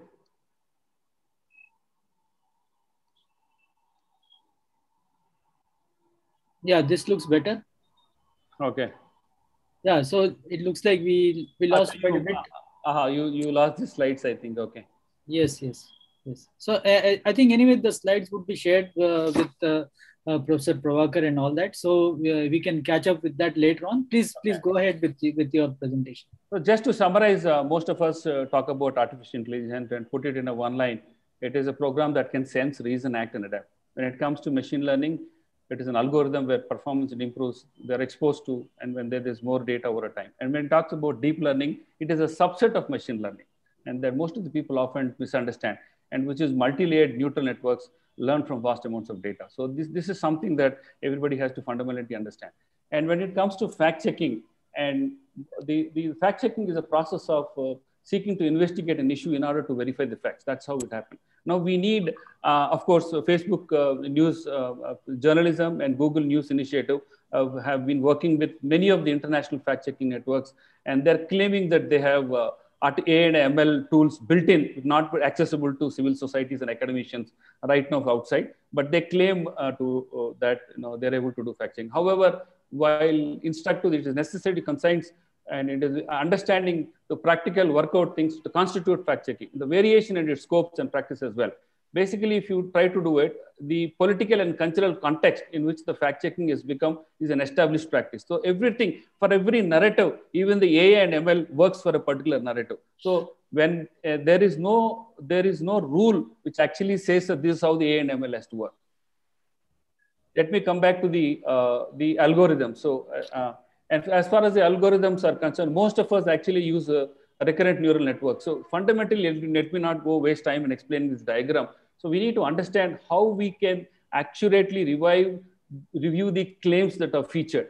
Is it possible to create a consensus definition for a relevant fact check to enable development of more successful automated checking systems? These are three. Second question. The third question is, how do different actors in fact-checking ecosystem different the relevance? So these fundamental three things are not clear in any of the fact-checking algorithms that are right now being used in any of the social media platforms. Whatever we have looked at almost like 17 to 18 algorithms, and that is what we understood fundamentally. And in fact, we have to try to take steps towards AI. This is something that PwC has published. We were also part of it. 64%, and this is something very, very open to the common public as well. So they said, yeah, it should be boost AI security with validating and monitoring and verification. 61% actually claim it has to be create transparent, explainable, and provable AI models. So most of the AI models are actually not informed to us, only the output. So they don't give the actual algorithm to us. They don't tell how it is evolving. So these are the steps that which the PwC, with 51 organizations, they created that 6 good steps that have to be taken. 55% people have agreed that create systems that are ethical, understandable, and legal. So I'll come back to this point. And 52% have agreed improve governance with AI operating models and process. 47% agreed test for bias in data and models of human use of algorithms. So in this point, we are currently, and 3% said we currently have no plans to address these AI issues. So this is the overall picture in which it is. And of course, there's a digital dilemma also into the picture right now. All of us, I think we have seen the digital dilemma picture as well. There's a perceived value, which is nothing but experience by expectation. As the expectations rise, without the changes in experience, the perceived value always decreases. So there is always a digital dilemma added to this. I think to put it very simply, the future revenue depends upon how you're being able to deliver the customer something at a perceived value. So I think this is directly proportional. So we need to keep inside ourselves into mind that the digital dilemma. And I'll explain you in a very simple diagrammatical format also. And before I get into digital dilemma, we need to talk about AI ethics, first of all. When we talk about 3 categories of AI ethics, we need to understand how the human bias goes. My perception and my understanding and my narrative and viewpoint could be slightly different what Atulji's perception is. So how the algorithm bias is happening, how the data set bias is happening when you combine the sets. So bias is one part of it. And the other part of it in terms of transparency. As I told you, we worked with more than 59 algorithms who are trying to do fact checking, and nobody told us how the engine works. So there's absolutely zero transparency. And how the agency consent and privacy, and how the law and compliance, how the explainability is completely, nobody actually informed us. In fact, we had the, with whatever little technical knowledge that we had, we tried to understand. And there was absolutely zero transparency. Being a civil society, nobody opened doors to it. And if you look at the challenging biases right now, the cultural values, diversity, inclusion, dedicated to the organizations completely ignored. Twitter is challenging India right now. And that's how suddenly the government of India has come up with the rules, secondary rules, with the digital ethics code. I think the last 3 weeks back it happened. So social media giants are actually trying to dictate their terms right now.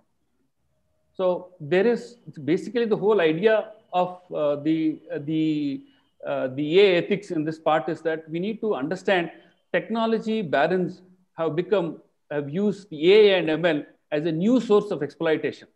They've used it, they're creating new hierarchies. They're creating new haves. They're creating new have-nots. Sometimes we'll feel that, we are returning to colonialism. At least we are at a threshold and cognizant of risk, which is in front of us right now. Technology barons have no rules to regulate their money-making, their monopolies, or their intellectual properties. And if you look at a classic example of during the lockdown, millions of people have lost life. They've lost homes and jobs, while the technology barons made millions of dollars. So I think we need to also address that. The whole idea is that the transparency is completely missing in most of the technology barons. We as academicians or researchers need to get into and understand how their artificial ML is learning and taking the information from the human bias, taking the information from the algorithm and data set, considering our legal hierarchies, our compliances, our consent and our privacy expectations, and then give out something which is more meaningful to all of us. And when it comes to digital dilemmas, this is how a self-driving car works. If you look at the picture, it is very self-explanatory. So there's a man standing, there's a car there, he falls into the valley, and there's somebody playing cricket. So there's only 4 ways that the car can go. Which way the car can go? There's always a dilemma. Whatever AI and MI is, it needs a human intervention at the last. That's the reason we said we need to focus on how our digital dilemma also works. And if you look at a common man, if you look at an individual perspective also, right now there's a gear person standing with the gear. Where he has to go and kill 5 people or 1 person, be it human or be it technology. There's a digital dilemma always. It is easier the fakes to detect, the faster it is to train the AI and make us even more convincing fakes and forgers also. We need to shore up the marketplace with a lot of ideas and lot of distribution platforms like social media, uploading, search engines, messaging site. They should capture all that information that is, of course, they're doing it right now. And imagine that, unfortunately, right now we are in a time of sensationalism is rewarded because it attracts attention. It manipulates beliefs. It drives people to act. A convincing fake can be naturally viral. And now sensationalism and forgery are more than reality right now. We should invest, finally, what I would like to tell is that we should invest in systems to recognize, I mean the AI and ML, and reward good actors versus bad actors. If I have a photograph or a video coming on a WhatsApp, I am not sure, I'm not believing it if it is coming from Atulji also. Because I'm not sure, because it is not properly been fact-checked. So right now we should invest in systems, the technology barons, in such a way that it should be able to recognize good actors versus bad actors. And finally, forgery detection and authenticity detection and authentic infrastructure can help. But traditional journalism and traditional fact-checking is need of the hour, however the best the AI and ML is used. Thank you all. Okay, thank you, Mr. Anil. And since you are very kind to mention me during the talks, I will just ask you this question that I hope you won't mind if I'll say that your presentation was sensational. Thank you. Right. Okay. Now, once again, I thank Mr.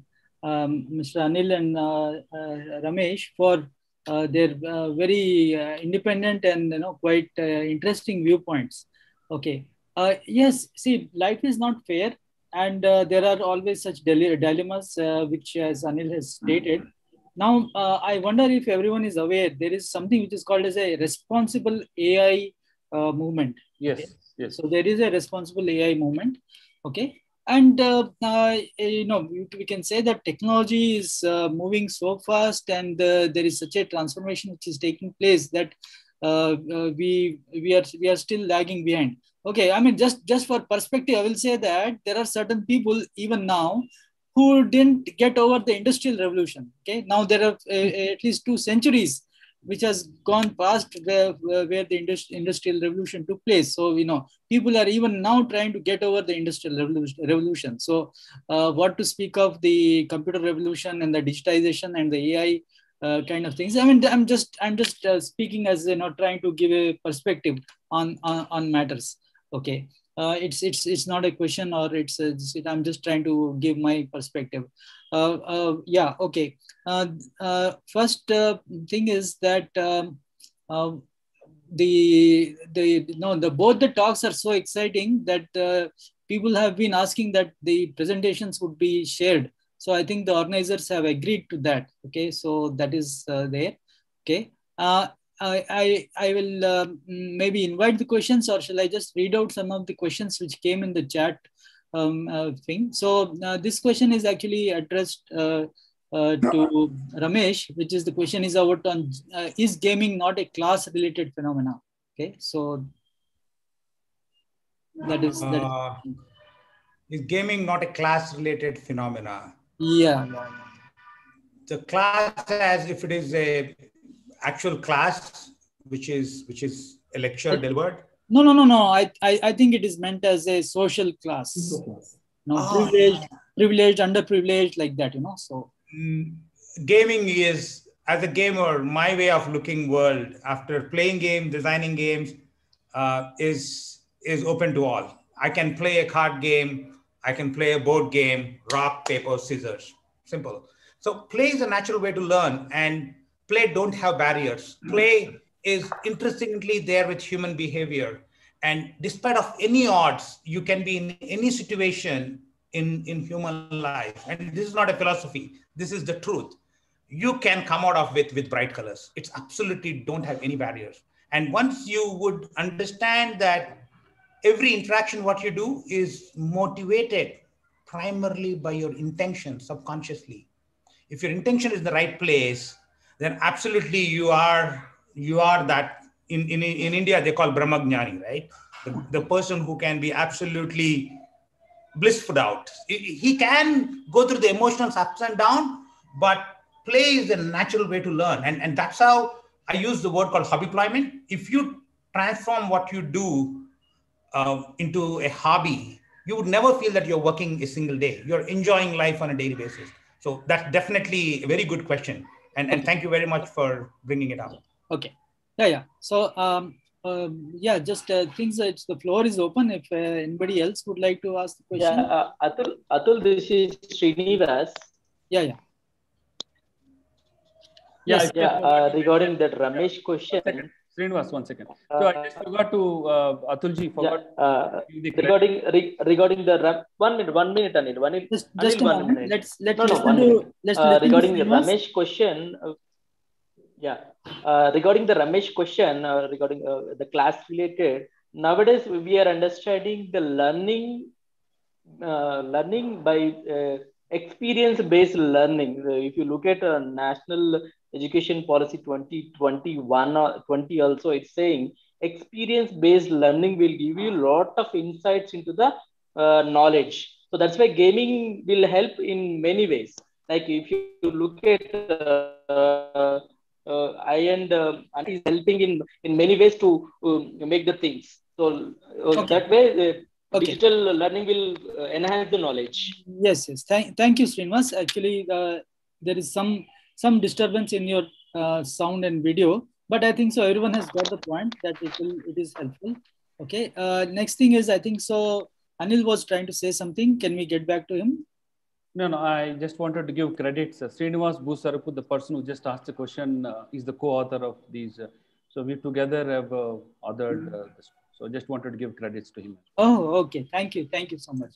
Okay. I think in addition to that, whatever Anil spoke, actually responsible AI with the digital wellness and digital well-being. As a part of our presentation, we proposed a matrix, a toolkit also we proposed for emotional and physical wellness.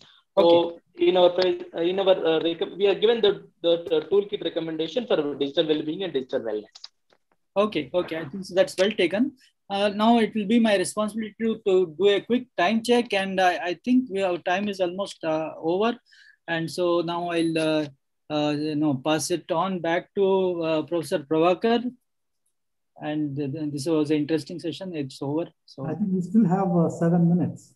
We still have some time. Oh, fantastic! So I think there are plenty of things to discuss. I'm lifting my hand since half an hour. Oh, okay. I'm sorry, I didn't see it. Yeah, Professor. The session was 20 minutes and 10 minutes for each speaker for Q&A. So it's 30 minutes for each. So it's 1 hour for both of us. Till 8 o'clock we have. Yeah, let's hear from sir. Till 8 o'clock we have. Yeah, please go ahead, sir. So there is one question in the chat which says that how can gamification of learning help disadvantaged students, particularly who are visually impaired? Certainly, yes. And when you're looking at gamification, if you understand the core cause of the problem, gamification is solving a real world problem with techniques and methodologies which can make it simple to learn, that is easy to learn. It can be a bit hard to master, but it is fun every time you fail. That's the 3 guiding principles. If you take Angry Bird as a game, it's easy to learn, hard to master so that you get back to it, and fun every time you fail. So that is applicable is the answer for that question. Thank you very much. Okay. Yeah, I'll request Professor Prasad to take over. You see, one thing, both of them were a little humble in saying that they are not academic. I don't think you can be better academic than what you have presented, because what is important here is both. One is trying to say how we understand the human behavior and how human behavior can be used in order to make somebody to learn things or through play, because game our role plays and game plays are all part of techniques of learning. This is one. And in that, because the class background of people, both who design as well as who have the kind of target population that influences in your design. Because this is what, when I was presenting, I was saying that because indigenous communities are neglected because they are not the larger section of the people who will have it. So it has some bias. Bias is not the programmers. Bias is orientation of the people. So this is one thing I just wanted to point out as a kind of listing. Yeah. Sir, good observation. Yeah. And I think, but Ramesh has said it very beautifully when he said about intention. Yes. Okay. I think that was a very important and beautiful point. Yeah. Yes. So both have said that. I'm glad about that because one need not become defensive about the kind of so-called academic kind of this thing. Because there is enough academic bent in both papers. In fact, Anil's